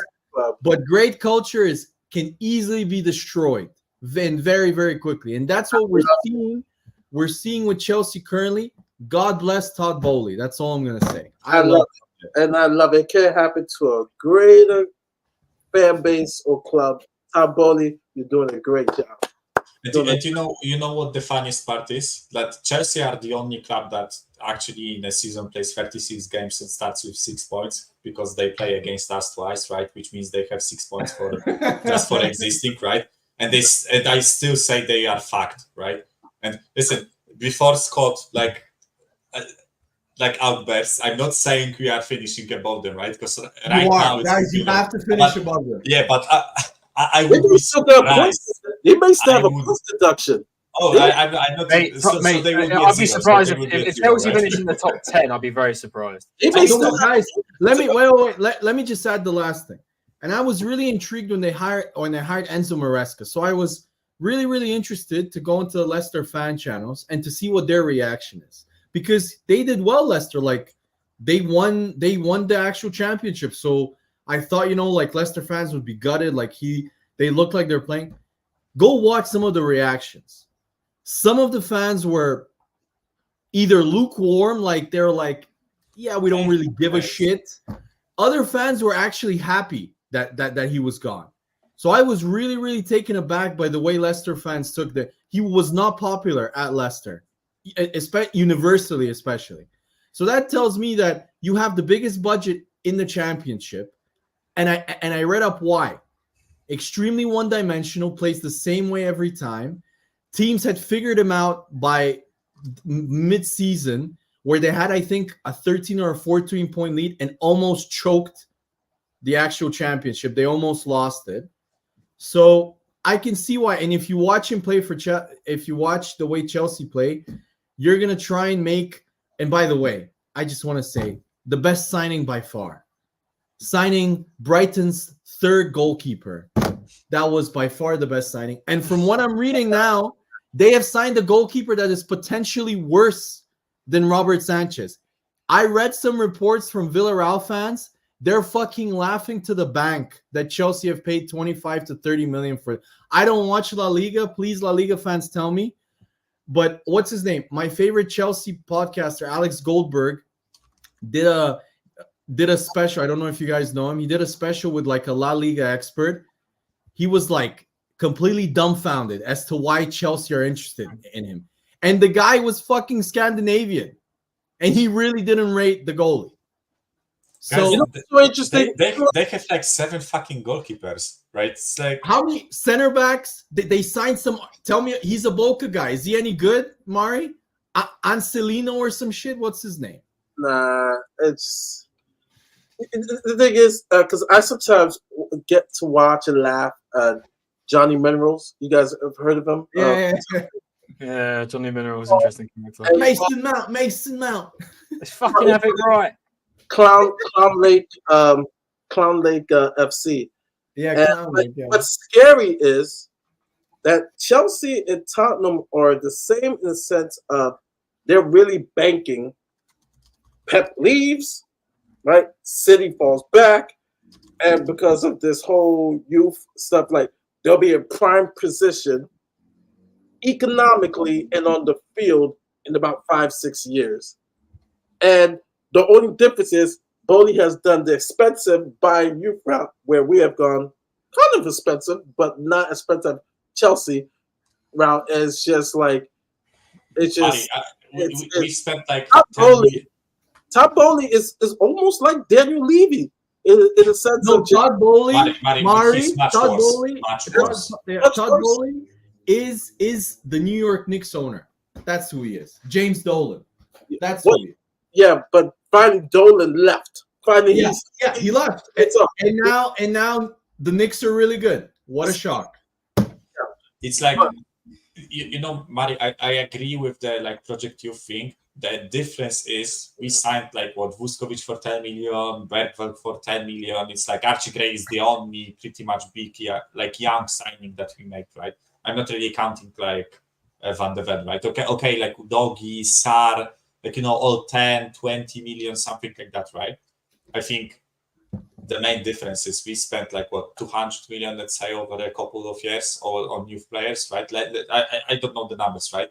Yeah. They spent a fucking billion in a year buying players like Enzo Fernandez for 150 million pounds, right? It's like who? Like I am dumbfounded with They've our signed over 30 right? players. Michael, they've signed over understand. 30 players. They're over 30 in a year and a half. Look at that. Look at that. That is Chelsea's squad going into the new season currently. With the new midfielder or attacker, whoever they just. And you know what? I actually think they made a good signing. I really like Kieran Dewsbury Hall. I know people aren't as high on him. I like him. Yeah, no, I rate him. He's a left footer as well. They needed the left-footed midfielder. Yeah, no, but he's for 30 million. He's good. That's a really good value. In my opinion, a good value signing I think he never misses a game. He's always fit. I don't know if you guys read about his injury record. I think he hasn't missed a game in like 2 years. So that's also important because it's the goalkeepers and the strikers for me. Like, what the fuck? How do you get that? They signed Petrovic last year. He was by far their best goalkeeper. Yeah. And now they're trying to sell him. And now they're trying to sell him because he doesn't fit with their system. They bought 2 more. Yeah, and then they make captain a guy who spent more time at the hospital than at the football pitch. Okay, in Reece James, who everybody tells me he's world class. He's this. How about he plays a fucking full 90 minutes in like 2 years? Doesn't break his leg. What? And doesn't break his leg at the same time. He makes Reece James makes Thomas Partey look like a gladiator. That's how injury prone he is. So, like, for me, it's shocking. And you know what the funniest thing is, guys? I think Chelsea and Spurs hire the same PR guys because it's the same recycled bullshit that they do. Yeah. When Spurs, when Spurs go through shit, when they're going down in terms of the fans are annoyed, like Michael and you, Mari, and what's going on with transfers, guess what the Spurs PR do? They leak that Levy might be selling a minority stake. And everybody gets hyped up for fucking a month or two, and then that dies down. What Chelsea do is they leak a story like today, which is potential transfers. We might sign Omrodian and Osimhen. Yeah. Well, the rumor is that Bowley might sell the club. He's supposed to sell the club. He cannot, Mari. That's wrong. By the way, that rumor is completely untrue. The Chelsea owners, when they bought the club, they agreed that they have to be owners of the club for 10 years. 10 years. For 10 years.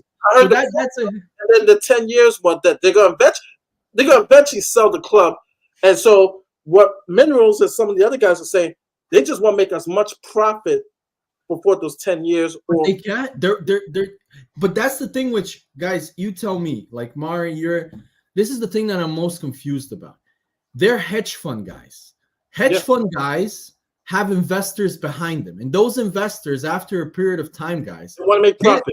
They don't like seeing Chelsea are on board to make over 100 million pounds of a loss for the second year running. They don't like seeing losses.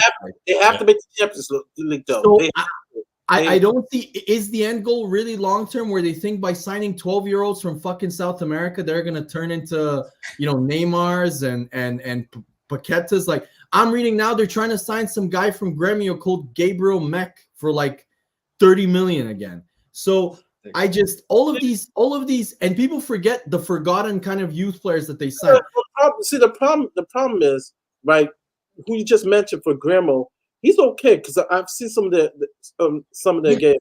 He's okay for a 16-year-old, not for the Premier League, Mari. Yeah, but I think the problem is that some of these kids too, they got to go to a better environment. I was just even saying, right, everybody's been harping on Belize, right, and and people are like, okay, Mari, you're Mr. Argentina and stuff like that. I think Belize actually made the wrong decision. when you're Italian, when you're Argentinian, most of the time you go to Italy Or Spain. to work, or Spain to work on your game. And I think going to Spurs was the wrong thing. He should have went to like a Florentina or Bologna. Or Mari, we should have used our brains and actually loaned him to a yeah, Spanish immediately sign him and loan him. But instead we kept him for like half a year or something, and then loaned him to Sevilla, where Sevilla were at that time, I think, struggling to stay in above relegation. struggling to stay above the relegation zone. So he's not going to play Sevilla, and it's Sevilla, right? It's not like Granada or something like that, right? We should have loaned him to like Segunda División or like Serie B or something. You should like have, that, right? Or even the championship. The championship, but to keep in the thought of like loaning them to Spain and Italy, right, where they can use the language that they know, right? Because he doesn't know English, right? So it would have been much more beneficial to loan him to Spain, for example, right, where he could have like less of the culture shock would happen, right? Instead, we kept him for half a year in England, didn't give him like a single minute, right? He comes on against Brighton when we got spanked. I don't know if you remember. And scored. I remember he scores a goal, gets injured, right? Yeah. The same game, and then we loaned him out, right? What's the point? It's like Michael. The point. Or just buy and loan him back. Here's the worst part of it. I remember watching a We Are Tottenham TV interview with a local. Yeah, with a local based Argentinian journalist from the town of the club that he came from. I know and the journalist, like the We Are Tottenham TV, were trying to hype up the signing, and the journalist was really killing the vibe. He was like, honestly, I like him as a player. I think he's talented, but he's nowhere near Julian Alvarez. He wasn't. Like, we're really surprised that he's moving now. We think he needs another year at least of development. Like the journalist completely was just shat on everything, and literally, when you watch him, he went to and he also went to the wrong team. He should have went to Florentina and Bologna. I used the perfect. Or we should have launched him back. Or we should have launched him back to. There's a player who, with the minutes that he gets, is going to blow up. And I watch his progression. I don't know if you've been watching Barco. No, Barco, I'm telling you now, he's just going to be Brighton's player of the year, either this year or next year. No, actually, Pau Victor for Barcelona, right? Scored 2 goals against Real Madrid, man of the match. The game previous, also man of the match. He went to Barcelona B, scored the most goals in La Liga B, their second league, scoring 18 goals. How they progressed him. And Belize reminds me a bit of Pau Victor, but Pau Victor is ready now. They're like, okay, Pau Victor is going to get some first 11 minutes with Barcelona, especially now that Lewandowski is getting older. And he's 22, right? If he had came out, at 20, he wasn't ready yet. But if you look at his progression, I said, watch out for Pau Victor. Remember that name. No, Mario, the issue is the culture at Spurs. Like exactly what Mihal said, he goes to Sevilla where they're in the relegation zone. Do you really think a coach who is under threat of relegation is going to play some unknown kid from Argentina that has just come in and has come back from a 2-month injury layoff?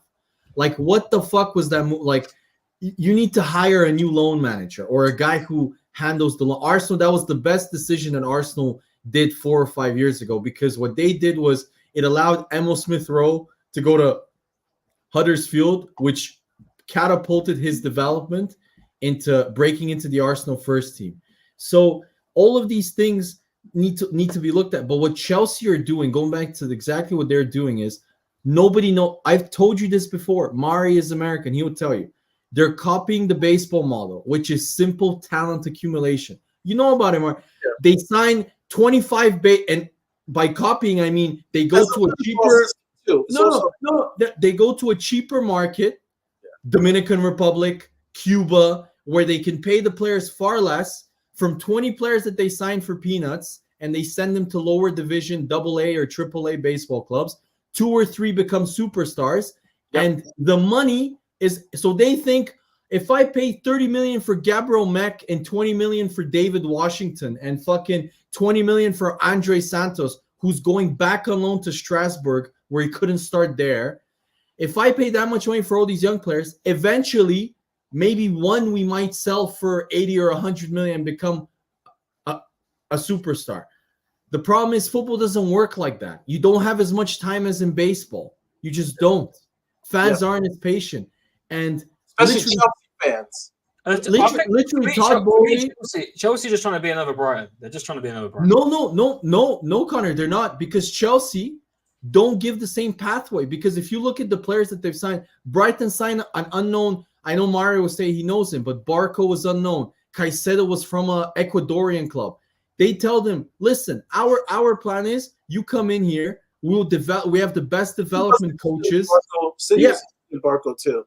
No, Barco was more famous, but like Caicedo was like 6 million that Brighton bought him from an Ecuadorian club. Like they tell him, we're gonna give you an opportunity. We have the best development coaches. We'll give you the best environment to develop, and then we'll sell you off to Man United, to Arsenal, to Man City, to whoever for big money, and you'll be on a much bigger salary. And players know that they can rely. What Chelsea do is they basically sign players, they accumulate them, and whoever gets the chance from a coach, there's no identity of what type of football they want to play. So they don't know. Enzo Pochettino really liked Chalobah. Enzo Maresca comes in. He really likes Malo Gusto. So nobody knows where their place is. Like, I remember Pochettino at one point, they had so many players that they asked him about Malang Sarr, and Pochettino's like, who's that? So it's a complete shit show. Brighton is such a well-run club. Everything is planned. Like everything is, And also, it shouldn't have even been. This is what I mean, and this I've got to shoot off after I say this, right? This is what I mean when people. I think wrong managers are just signed at the wrong times. This guy doesn't have a good enough CV to manage a club like Chelsea. Like it never made sense to me. Listen, the season hasn't started yet, but when you're drawing to Wrexham and getting slapped by City's B team, you're worrying me, and you're making me think you're going to have 4-1. So in the fact you can only make America. And they play Madrid today. Yeah, and I can't wait for that. I'm gonna watch that. I can't wait for that. I'm gonna get slapped. So listen, guys, it's preseason, but don't forget when Chelsea had their really bad preseason under Thomas Tuchel, pretty much the way I think even the season panned out much worse than they looked in preseason. So let's see. I just think the way they're run. I mean, you look at the culture that they've created. Nani Madueke, who's fucking shit. I've got to shoot off, guys. But take care, yeah. Take care, who does one dribble per game and thinks he's the best player in the world, tries to take a penalty away from Cole Palmer. That tells me all I need to know about the culture of the players, the sense of leadership. They're losing their 3 biggest leaders in the dressing room. In Thiago Silva, Conor Gallagher, who was vice captain, if I'm not mistaken, and Trevor Chalobah, who everybody said was one of the main reasons as to why Chelsea did really well at the end of the season. He was the defensive leader. He organized the back line really well. He was very he had authority, unlike the other defenders. So they're losing all this leadership for players that are worse than them. I'm not saying people were in the chat saying Chalobah. I wouldn't have him at Arsenal. But you know what? He's not good enough. But you know what? I would rather have him any day of the week than fucking Dizazi, than Benoit Badiashile, than all of them. Wesley Fofana, I don't know. He's been injured for 2 years. So I don't know what type of... Just like what Reece James, right? Yeah. So just like... And by the way, you know what the most ironic part about Reece James is? That even though he's fit now, he still won't be able to play at the beginning of the season. He's still out because he got suspended. He got the red card. Like, this guy is like, what the fuck? Yeah. And why did he get suspended? Because he lost his temper in the last game of the week against Forest. This again shows me the culture. Again, like it shows me this like entitlement, type of culture that has occurred around Chelsea. One thing that I've seen preseason that I there might be a premature. People want to say premature falling back. Though naturally you would fall back, but I'm very impressed.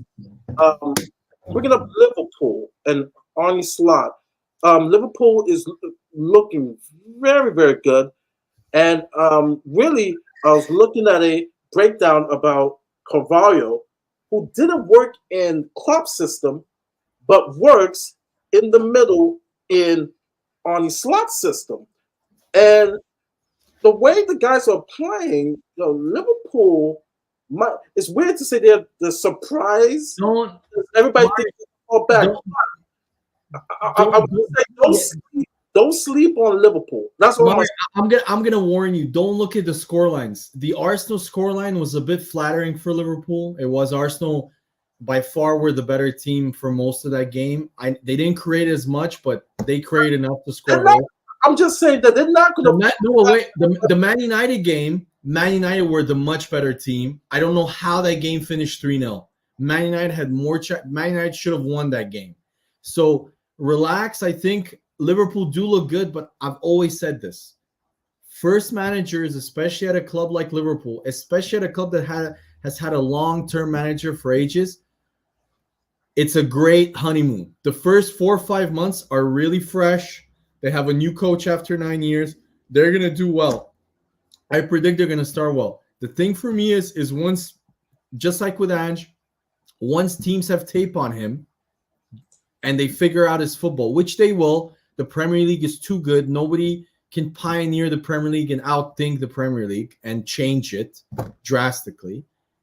Then what does he do? Because he was linked to Spurs, Michael will tell you he read numerous reports on Arne Slot.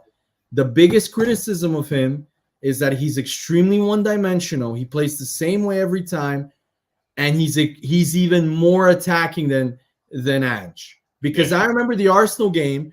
If Arsenal played a little bit differently, played a little bit more direct, like a Brentford, where they would throw balls, their defensive line was higher than Spurs's, and that's asking for trouble.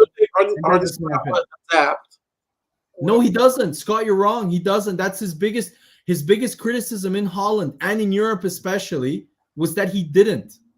And Michael, who did Mourinho scooped the fuck out of him. Right? Yeah, they played like what was it? It was the semi or the final of Conference League when. Semi. Yeah, semi. Yeah, it's like I think Roma like lost 1-0 away. Roma had like and then 20, won like 20%. 20% of the ball or something. And won like 4-0 at. No. He beat him. I think he beat him. What was it? I think it was. I don't remember, but he beat him quite easily. And then Arne Slot complained that he played anti-football and stuff like that. Yeah, it's like listen, like maybe he will adapt, right? But what I can say definitely that the principle of his play is like basically what we are doing, except like the roles are a bit different. So he also leaves like 2 center backs like at the back. I think his 6 plays a bit more defensively than Bissouma, right? That's for us. And instead of inverting, both of his fullbacks are overlap, right? And the wingers. No, I noticed he basically puts the two. So when they're with the ball, when they get up on him in Feyenoord, right? Yeah. If you watch the game against Arsenal, I noticed it. Instead of inverting them like Ange does, where they play forward, the 2 fullbacks tuck into midfield. So they create this pressing shield. So once they lose the ball in the front line, they then press, and so they press with numbers. So it looks really congested. The thing that I noticed, though, is that it's really, really taxing, the running. Because after like the 35th, 40th minute, they were dead. They were not pressing the same way. Arsenal had all of the ball pretty much. Yeah, I want to see 30-year-old Robertson and Trent, who is like... Trent is a player that needs time on the ball. And like I'm not even mentioning the center-backs, right? But the full-backs that have to do the pressing, right? I don't think they have the profiles of players to do the pressing in the full-back areas, right? Robertson is too old now. I mean he can do it, but only up to a certain point. I think he's been injured or like a couple of times. No, already. his level, he's definitely gone down, Mike. He's not the same he's player. dropping, right? Yeah. And Trent is not the most mobile player, right? Yeah. So it's like I don't think, like, listen, he can figure it out. I'm not saying they will fail or whatever, right? And as Mari said, I'm not like impressed. I don't think they are. Like, I think people are overrating a bit how well they are doing. I agree with that. But I also think it's a bit better than I expected. I thought that the adaptation period between Klopp and Slot will be Mike, worse, right? Yeah, but It's Mike, like, I get annoyed at that because you look at their squad; they have really good players, man. Yeah, you can't I'm gonna be honest. That's a top 3. I would say that's a top 3 team based on the players that they have. Easily. Minimum. I'm not saying it's a transition season, but in my opinion, with the quality of players that they have, minimum he should make Champions League football. Oh yeah, definitely. Like, it's I don't even put it in doubt, right? It's like, even though the transition, like, they will feel it, in my opinion, right? But for sure. It's not like they would drop from like 3rd to 8th or whatever, right? It's not like such big of a difference. Then the quality is still there. I think they'll still make top 4. Yeah, it's like, no. I think top 4 will be similar to what it was last season, except for like Villa will probably be substituted by. I personally think Newcastle. Same. Yeah, same. Yeah, I think Newcastle will be 4th, but I think the top 3 teams will stay the same. I actually think people are also really, really sleeping on Brighton. They signed this winger. I watched a few highlights. I think his name is Minta. Minta. This guy, he looks really, really good. Like, this is another from Newcastle. Yeah, they got him for I know they got him for quite a bit of money for Brighton stand, like for 30 million, I think. But this guy looks really, really good. And I think Brighton with 1 game a week will also do far better, just like Newcastle. So it's going to be really competitive. But I'm really intrigued to see Arne Slot, because I'm telling you, they're going to do well in the first 3 months, because it's the same with Emery. When Emery came to Arsenal, we went on a 22-game unbeaten run. Like, we did really well against teams and stuff. But you could feel that it wasn't, like, it was a bit basketballish, like very end to end, and you could feel we were fortunate because we had Aubameyang and he was clinical. And if you watch the Liverpool games, the preseason ones, it was exactly that. If Arsenal had Mohamed Salah, we would have won that game. We missed Gabriel Jesus, missed even the amount of times we had. I think 40 touches in their box. The amount of time they had, like 12, and they scored 2 goals. So the amount of times that we got into their box and made the wrong decision or didn't finish well enough was our issue.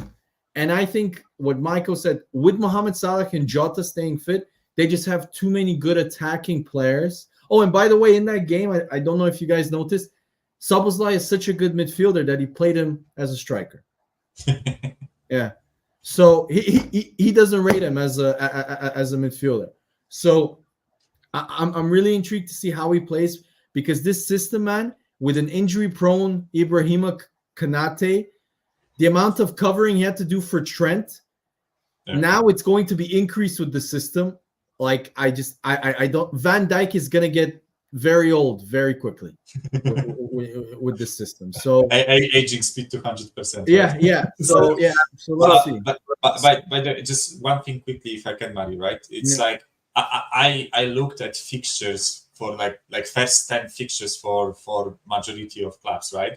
And I kid you not, some of the fixture runs that some of the clubs have, I think it's like they are tailor-made for writing narratives, right? Because I think Arsenal have like Villa, Spurs, and City away. We have a super tough start.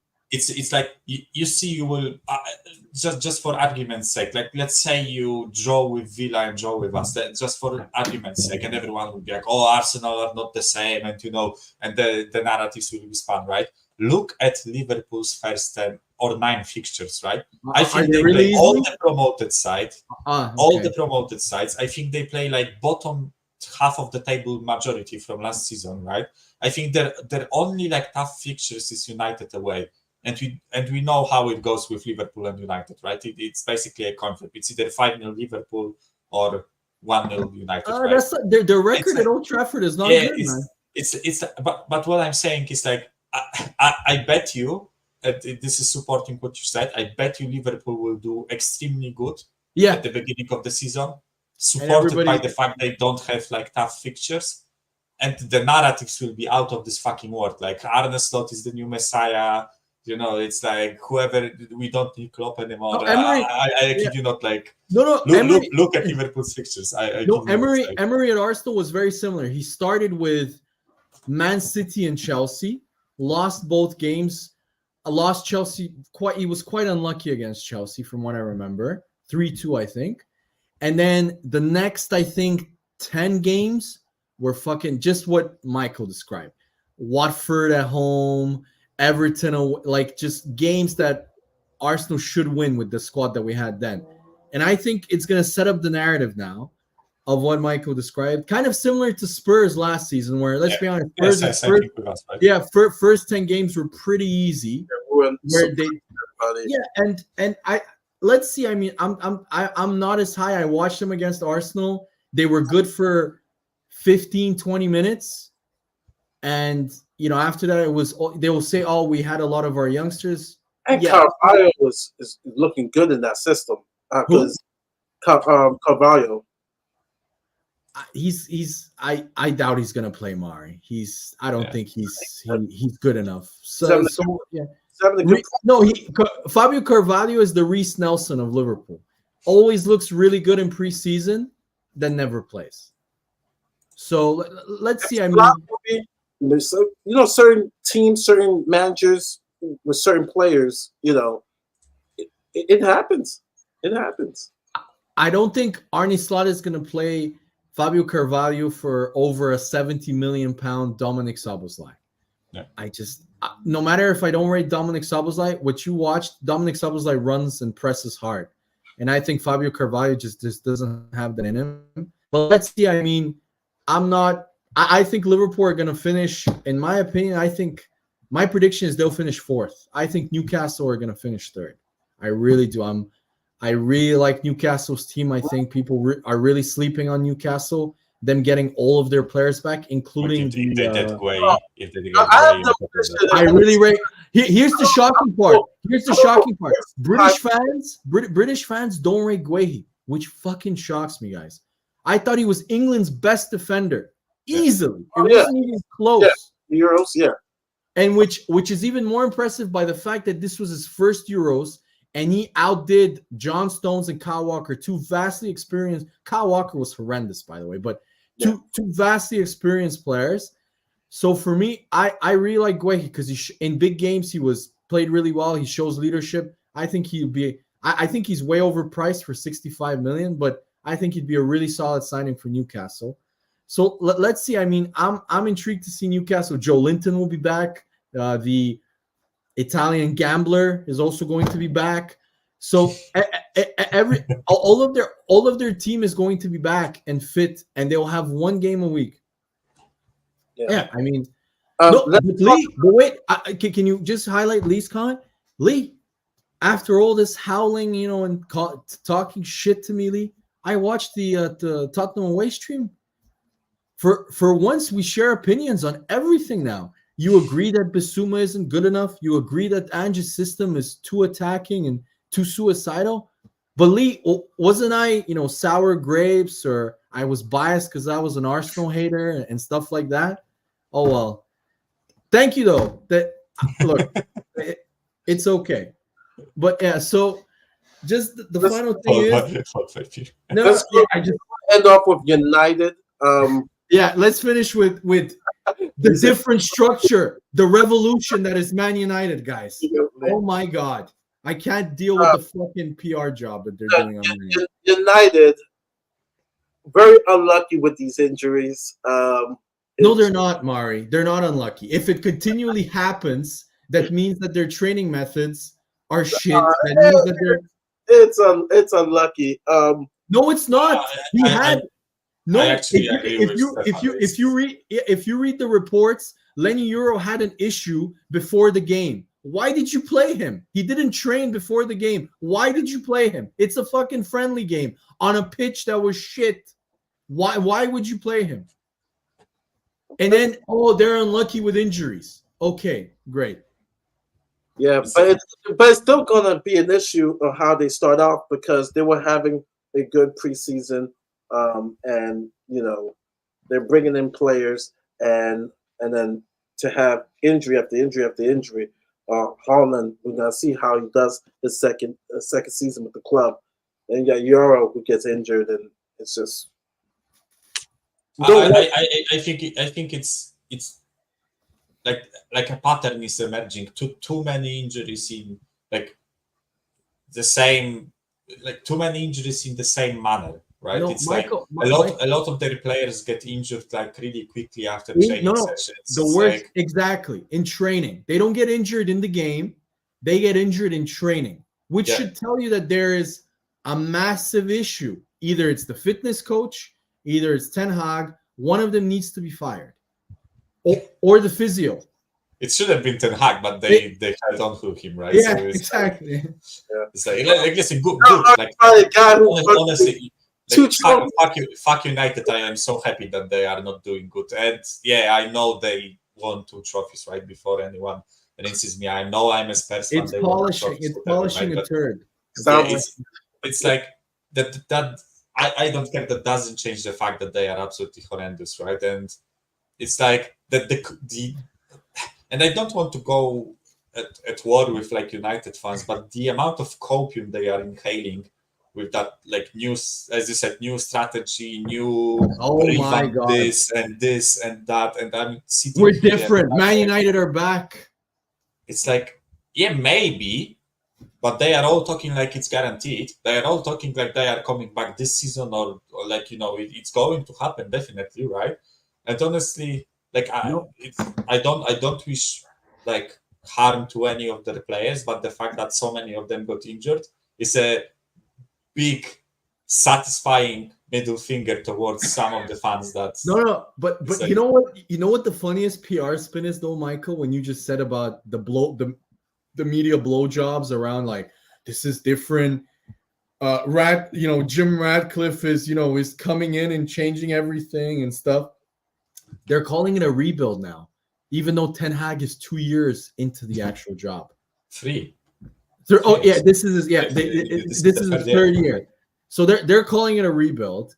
Everybody hyped about the fact that look at them, they're showing loyalty to Ten Hag. No, they didn't. They literally tried to find a coach for a month and a half, stayed silent because they were pussies and knew that if they fired him immediately after the FA Cup win, they would look terrible and the fans would riot. They couldn't find a coach that was better than him. And so they didn't even extend his deal. They just triggered a clause in his contract that added 2 more years. So they didn't show any sort of conviction or commitment to Ten Hag, which tells me that they're just using him as a scapegoat because they know that the structure is still shit, that they know that once shit hits the fan, he's gone. I'm with Scott here. When I made my prediction on Salva's show, I disagree. I disagree that they should be able to. I actually had United. Did I have United ahead of us? Yeah. Scott, they conceded 22 shots against Rosenborg in a preseason friendly, man. No, they're shit. They're still shit. All right. I have City, Arsenal, Villa, Liverpool. Villa third? Mari, you don't know Emery, man. Do I have to educate you on as of today? As of today. I'm talking about as of today. Why? They got worse. They replaced Douglas Luiz with Onana. That Douglas Luiz is one of the best players in the Premier League. I still have him ahead of us. If we look at the best midfielder out of both clubs, I think it's not about finishing ahead of us. It's about finishing third, right? Because you said City, Arsenal, Villa, which I don't agree they will finish third. No. I'm just naming the teams that. Okay. It's not in order. It's not in order. Not in order. Well, I have City first, and then Arsenal.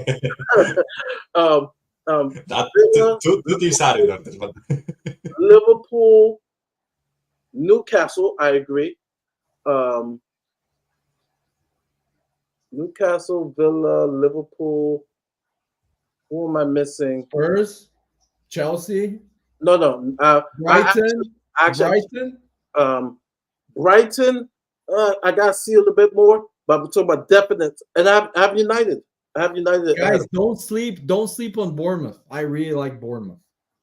I Yeah. really like Bournemouth. Although if we buy Solanke off of them, it would be a bit of a it could be. I mean, it's like but let's just before we do the preseason, that'll be at the end. Final thing so we can go. Yeah. Let's just look at what Michael said, because this I'm gonna go on a rant. This really pissed me off in the media. The other blowjob about Man United, that their recruitment has been changed. Can you please fucking tell me how the recruitment has shifted?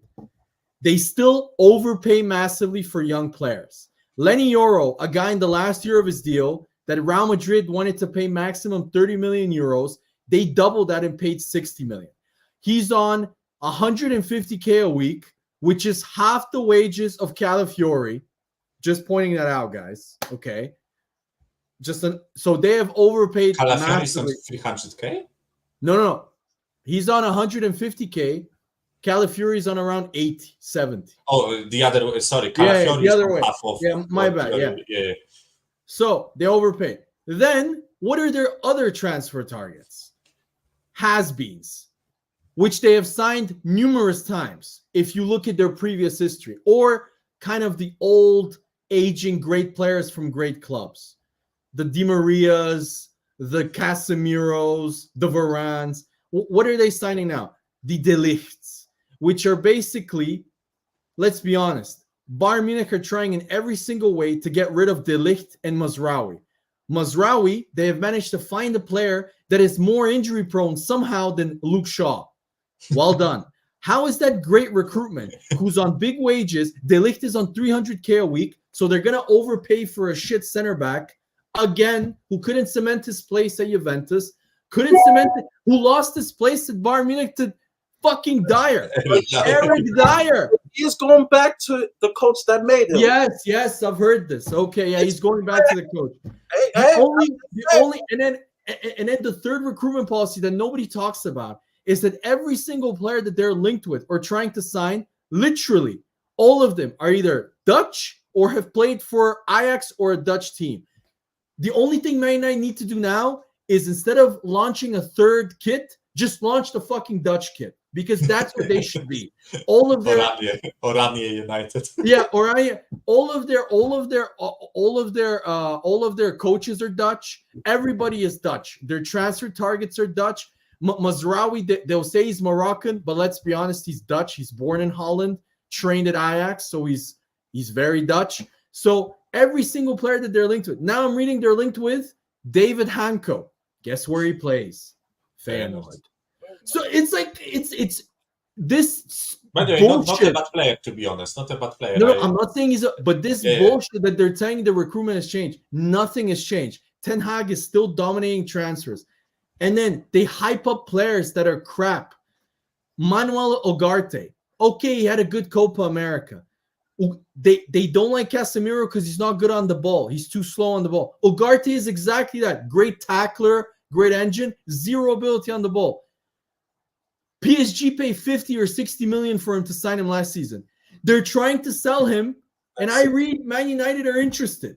Why would a team that paid big money for a player suddenly try to sell him, and now he's a good player?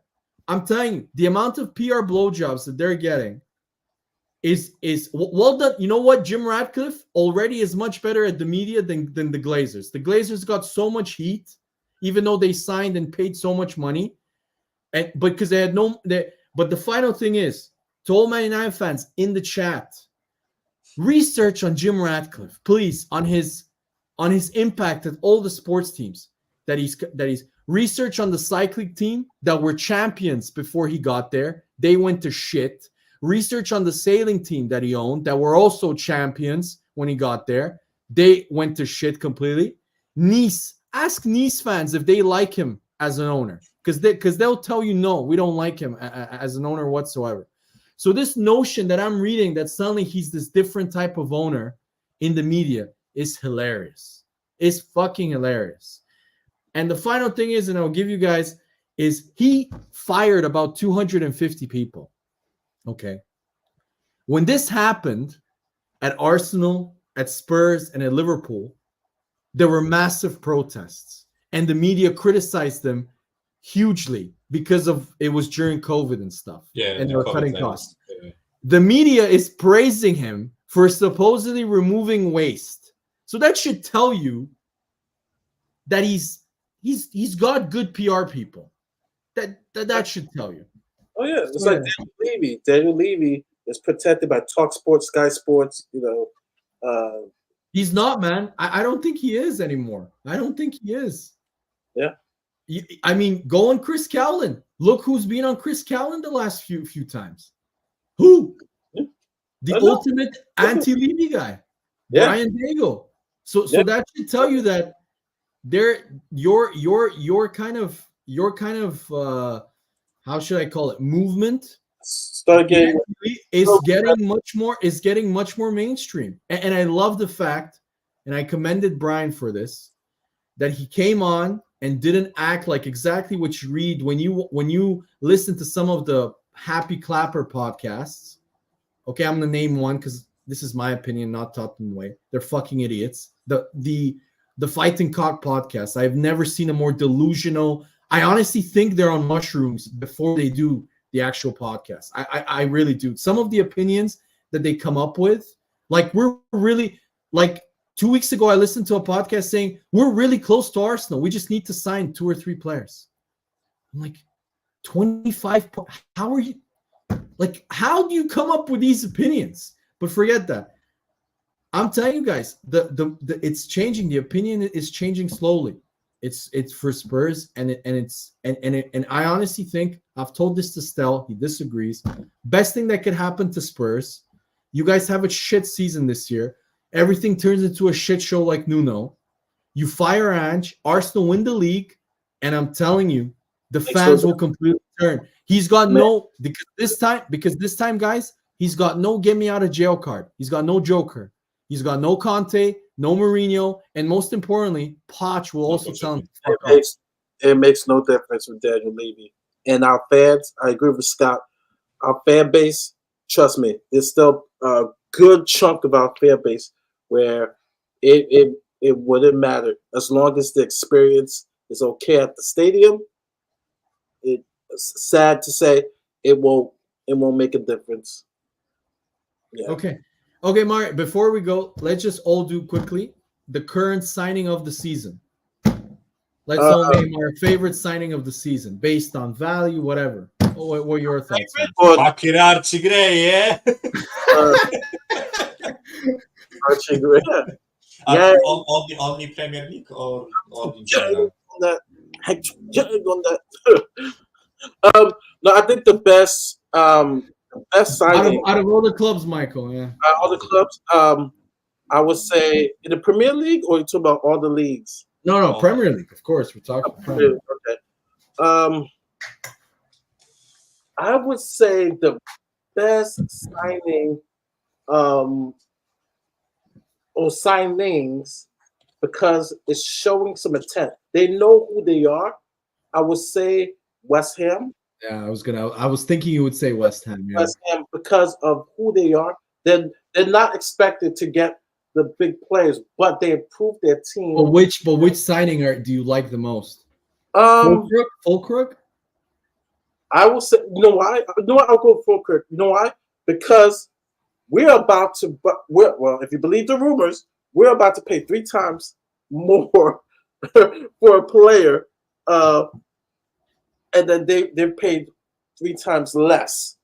And a guy. Mark, that's a bit harsh. Fulkrug is 31, I think 32. It's not the same. Like still, I would. Somerville. No, but you're okay. So you think West Ham have done the most business? I've done the best business, and you're impressed. Which is the best signing for you? Like, which signing you think, wow, that's a really good value signing? Value sign, other than Fulkrug to West Ham, I would have to say, as of today, I'll probably say Arsenal get California for the price that they got. That's a good value. That's a good value set for solid. Everybody. Look, I haven't watched him. Everybody is so high on this guy. Okay, there's so much hype. I watched him at the Euros. He was really good. I agree, but I think people need to calm the fuck down about Calafiore, man. Like some of the hype I'm reading about him, I think he looks really good. But I said this last time. He's your best back there on the ball when you place teams. Again, this is nobody is better than Yuri and Timber, man. Timber is ridiculous. People but really Timber. Timber's like a new signing, but I'm just talking about from what you guys had from last year. I mean, you guys were going to love Calafiore, and I hate it. I actually hate it because I was watching Iggy. Iggy was so pissed off. Iggy was like, "I'd rather him go to fucking Juve than go to Arsenal." And he was so pissed. Okay. Michael, your turn. I'm intrigued. Which team till now you think has done the best transfer business? And then, what's your favorite transfer? In terms of team in general, I think I agree with Mari. I think it's West Ham. Okay. I think they bought for example, Aston Villa bought a lot of players, right? But many of them are unknown quantities, right? So they bought but Aston Villa bought Ealing Jr. from Juventus or whatever, right? Which on paper can be a good signing, but we don't know, right? He is unproven. I think in terms of proven quality, I think West Ham is doing the best to strengthen their first 11. Whether I rate the level of the player is a different thing, but I think for what West Ham want to achieve, where West Ham want to be, I think they are improving that first 11 massively. And with signing is specific signing, I actually find it hard to pinpoint one player. I think there hasn't been it's a good signing, a statement signing, in my opinion, right? Because I agree. I can say sorry, Michael. How could you forget the ultimate statement signing, Lenny Yoro? Man United are bigger than Real Madrid. They beat they hijacked the Real Madrid deal. Don't forget that one. Yeah, I think one signing I actually want to and it's a really unpopular choice. I get it, but I think Forest signing Nikola Milenkovic from Fiorentina. I think it's quite a good business, and for the value, and especially considering what issue, because I really like fantasy Premier League, and I really like getting into stats, right? And Forest actually their expected goals conceded was really low, but they were absolutely horrendous from set pieces. And I think they signed Milenkovic, who's 6'4" or something like that, right? And he's really good massive. in the air.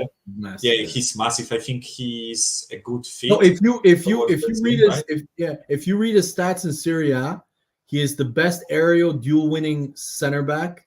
He has one of the highest tackle duel winning as a center. I was shocked that nobody. I remember Milinkovic was linked to Arsenal, to Spurs, to Man United at one point. So I was shocked that Nottingham managed to get that done. But yeah, go on. Sorry to. Other than that, Kamada, maybe it's I forgot. Fulkrug is a good signing in my opinion.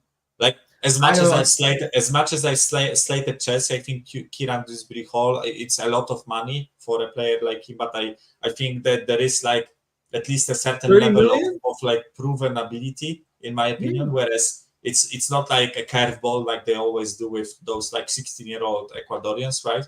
I think it's just proven quality, but it's I just checked on Transfermarkt all the incoming transfers, right? And it's seriously not impressive when I look at the teams, right?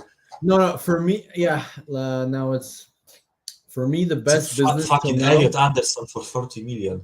What the fuck? Yeah. And then Connor is saying, "Why do I want 30 million for Eddie?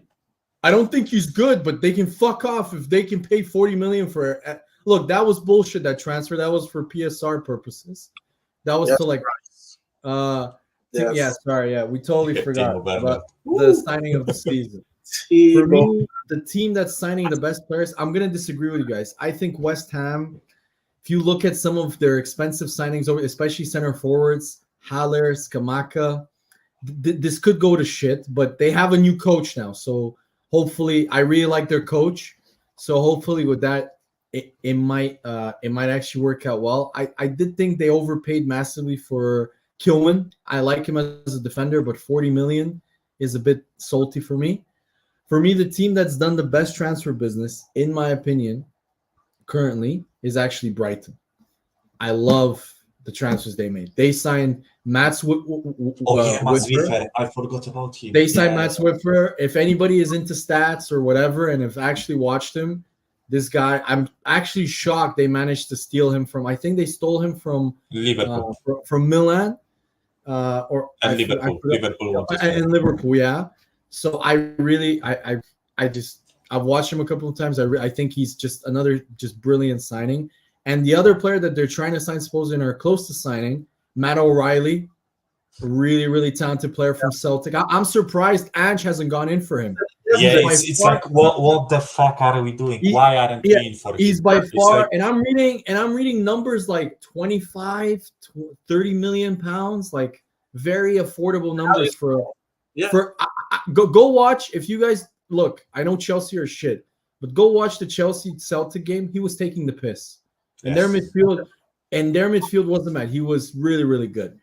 But in my opinion, the best value signing has to be, nobody's talking about it, Kamada for Crystal Palace.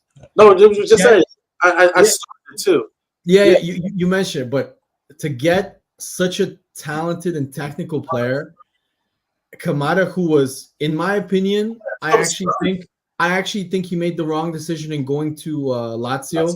I thought he should have gone. I remember he was linked to Milan. He was supposed to go. I thought he was super technical player.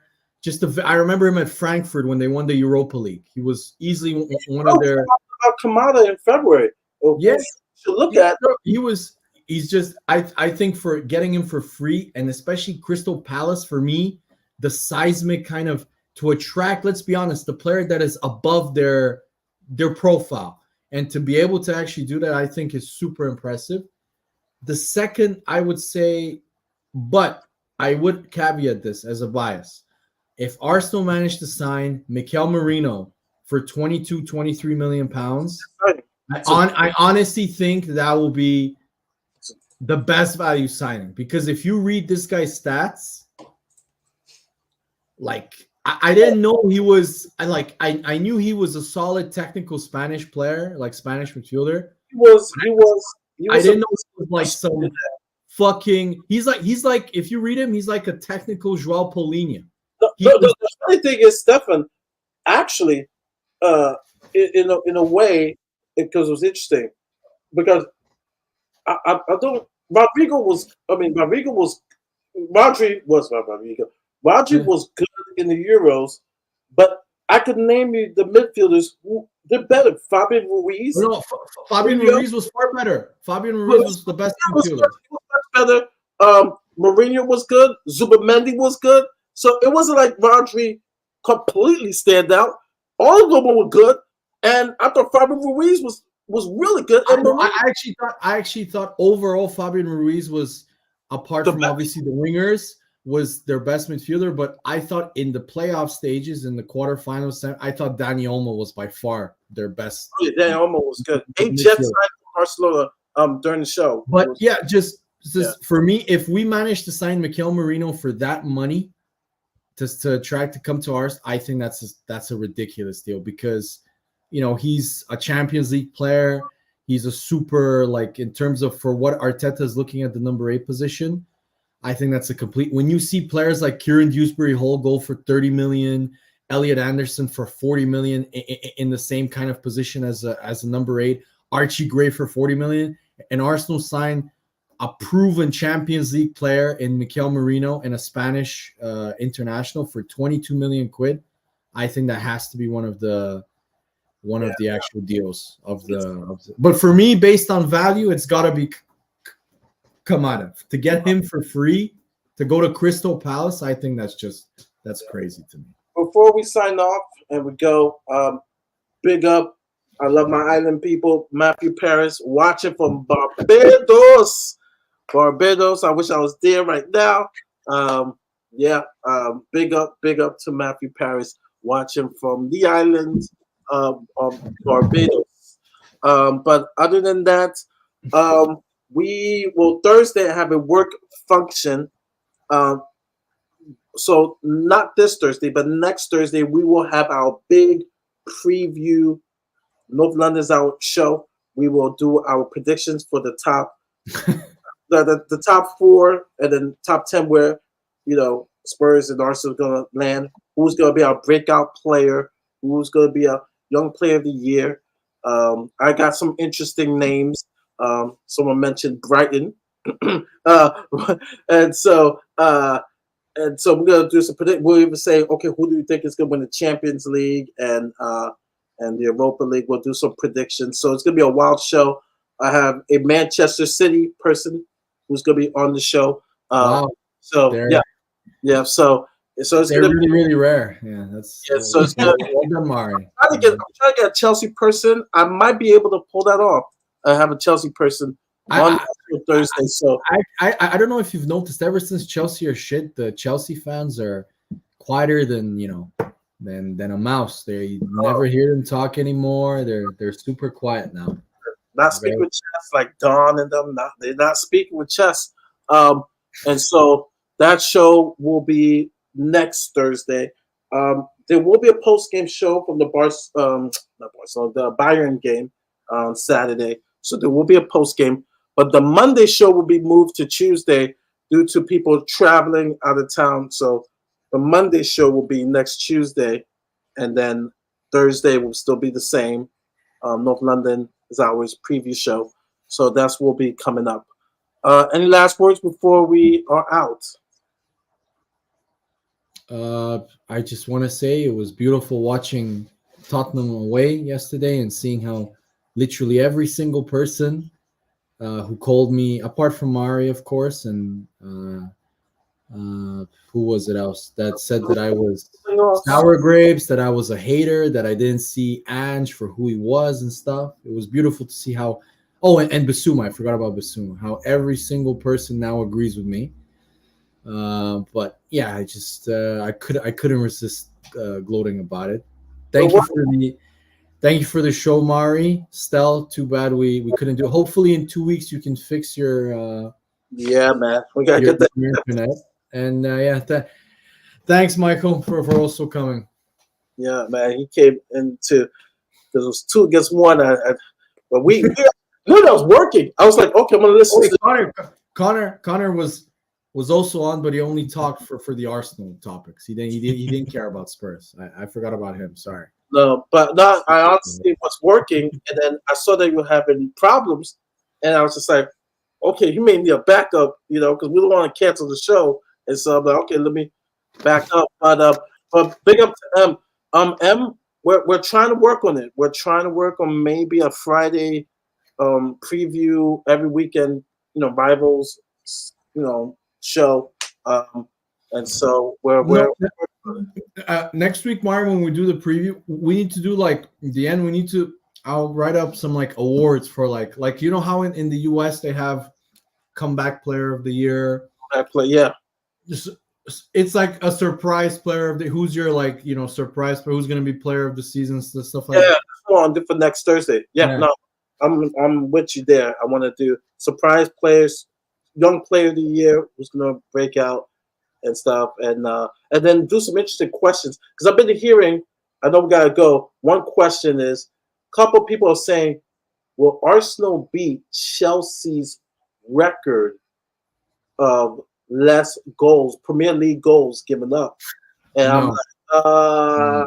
I'm like, I think that's not the Chelsea. No, I'll tell you guys why. I'm like, no. I'll tell you guys why. It's not because Arsenal's defense might not be as good as Chelsea's. I think potentially depth-wise it is. It's just the quality of the teams now in the Premier League are far better than they were in 2005 and 6. It's just for me that's the reason why Arsenal it was almost militant that defense. But also you could argue They were go like on, Mike. six teams that could break them down, right? Or at least attempt. Not even 6, 4 teams maximum. Yeah, and right now, as much as like I think Arsenal will beat most teams in the league, right? I think there is a much higher probability of those lower teams scoring against them, at least, right?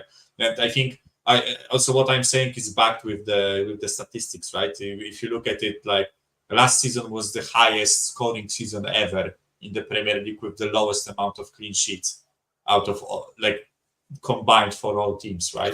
And it was like last season had 30% less clean sheets than the season previous and like 35% less clean sheets than like 2 seasons ago or 3 seasons ago, right? So it's like the teams are like the quality of the teams, the structure, the coaching, the set pieces, all that stuff, it's rising. It's much harder to keep clean sheets, right? Guys, So just for comparison, the 5th or the 6th place team back in that day was Bolton with fucking Kevin Davis.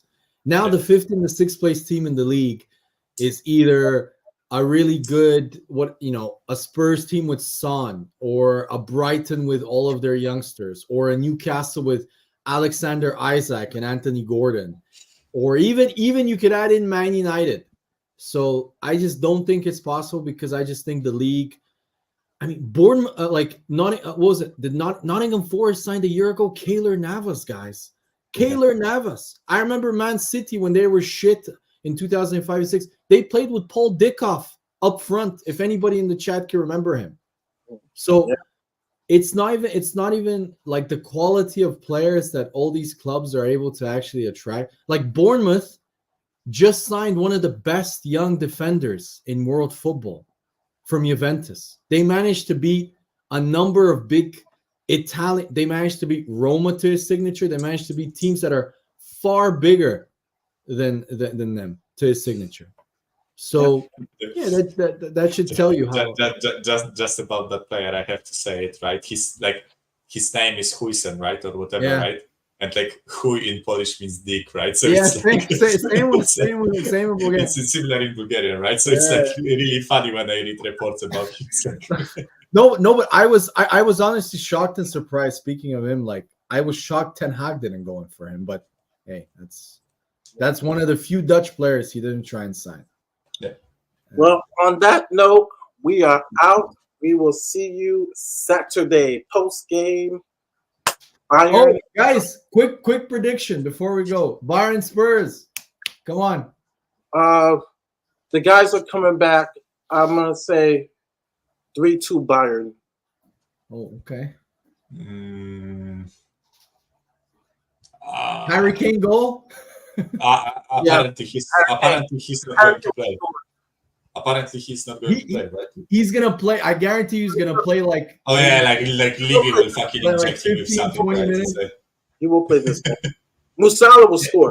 Musiala will definitely gonna score. I think 4-2 Bayern or something like that. Yeah, I think 3-2. I'm gonna go 3-1 Bayern. No, I'm gonna go 3-1. 3-2. All right. On that note, guys, we are out. Please continue to subscribe, hit the like, and we're out. Levy out. Come on, Spurs.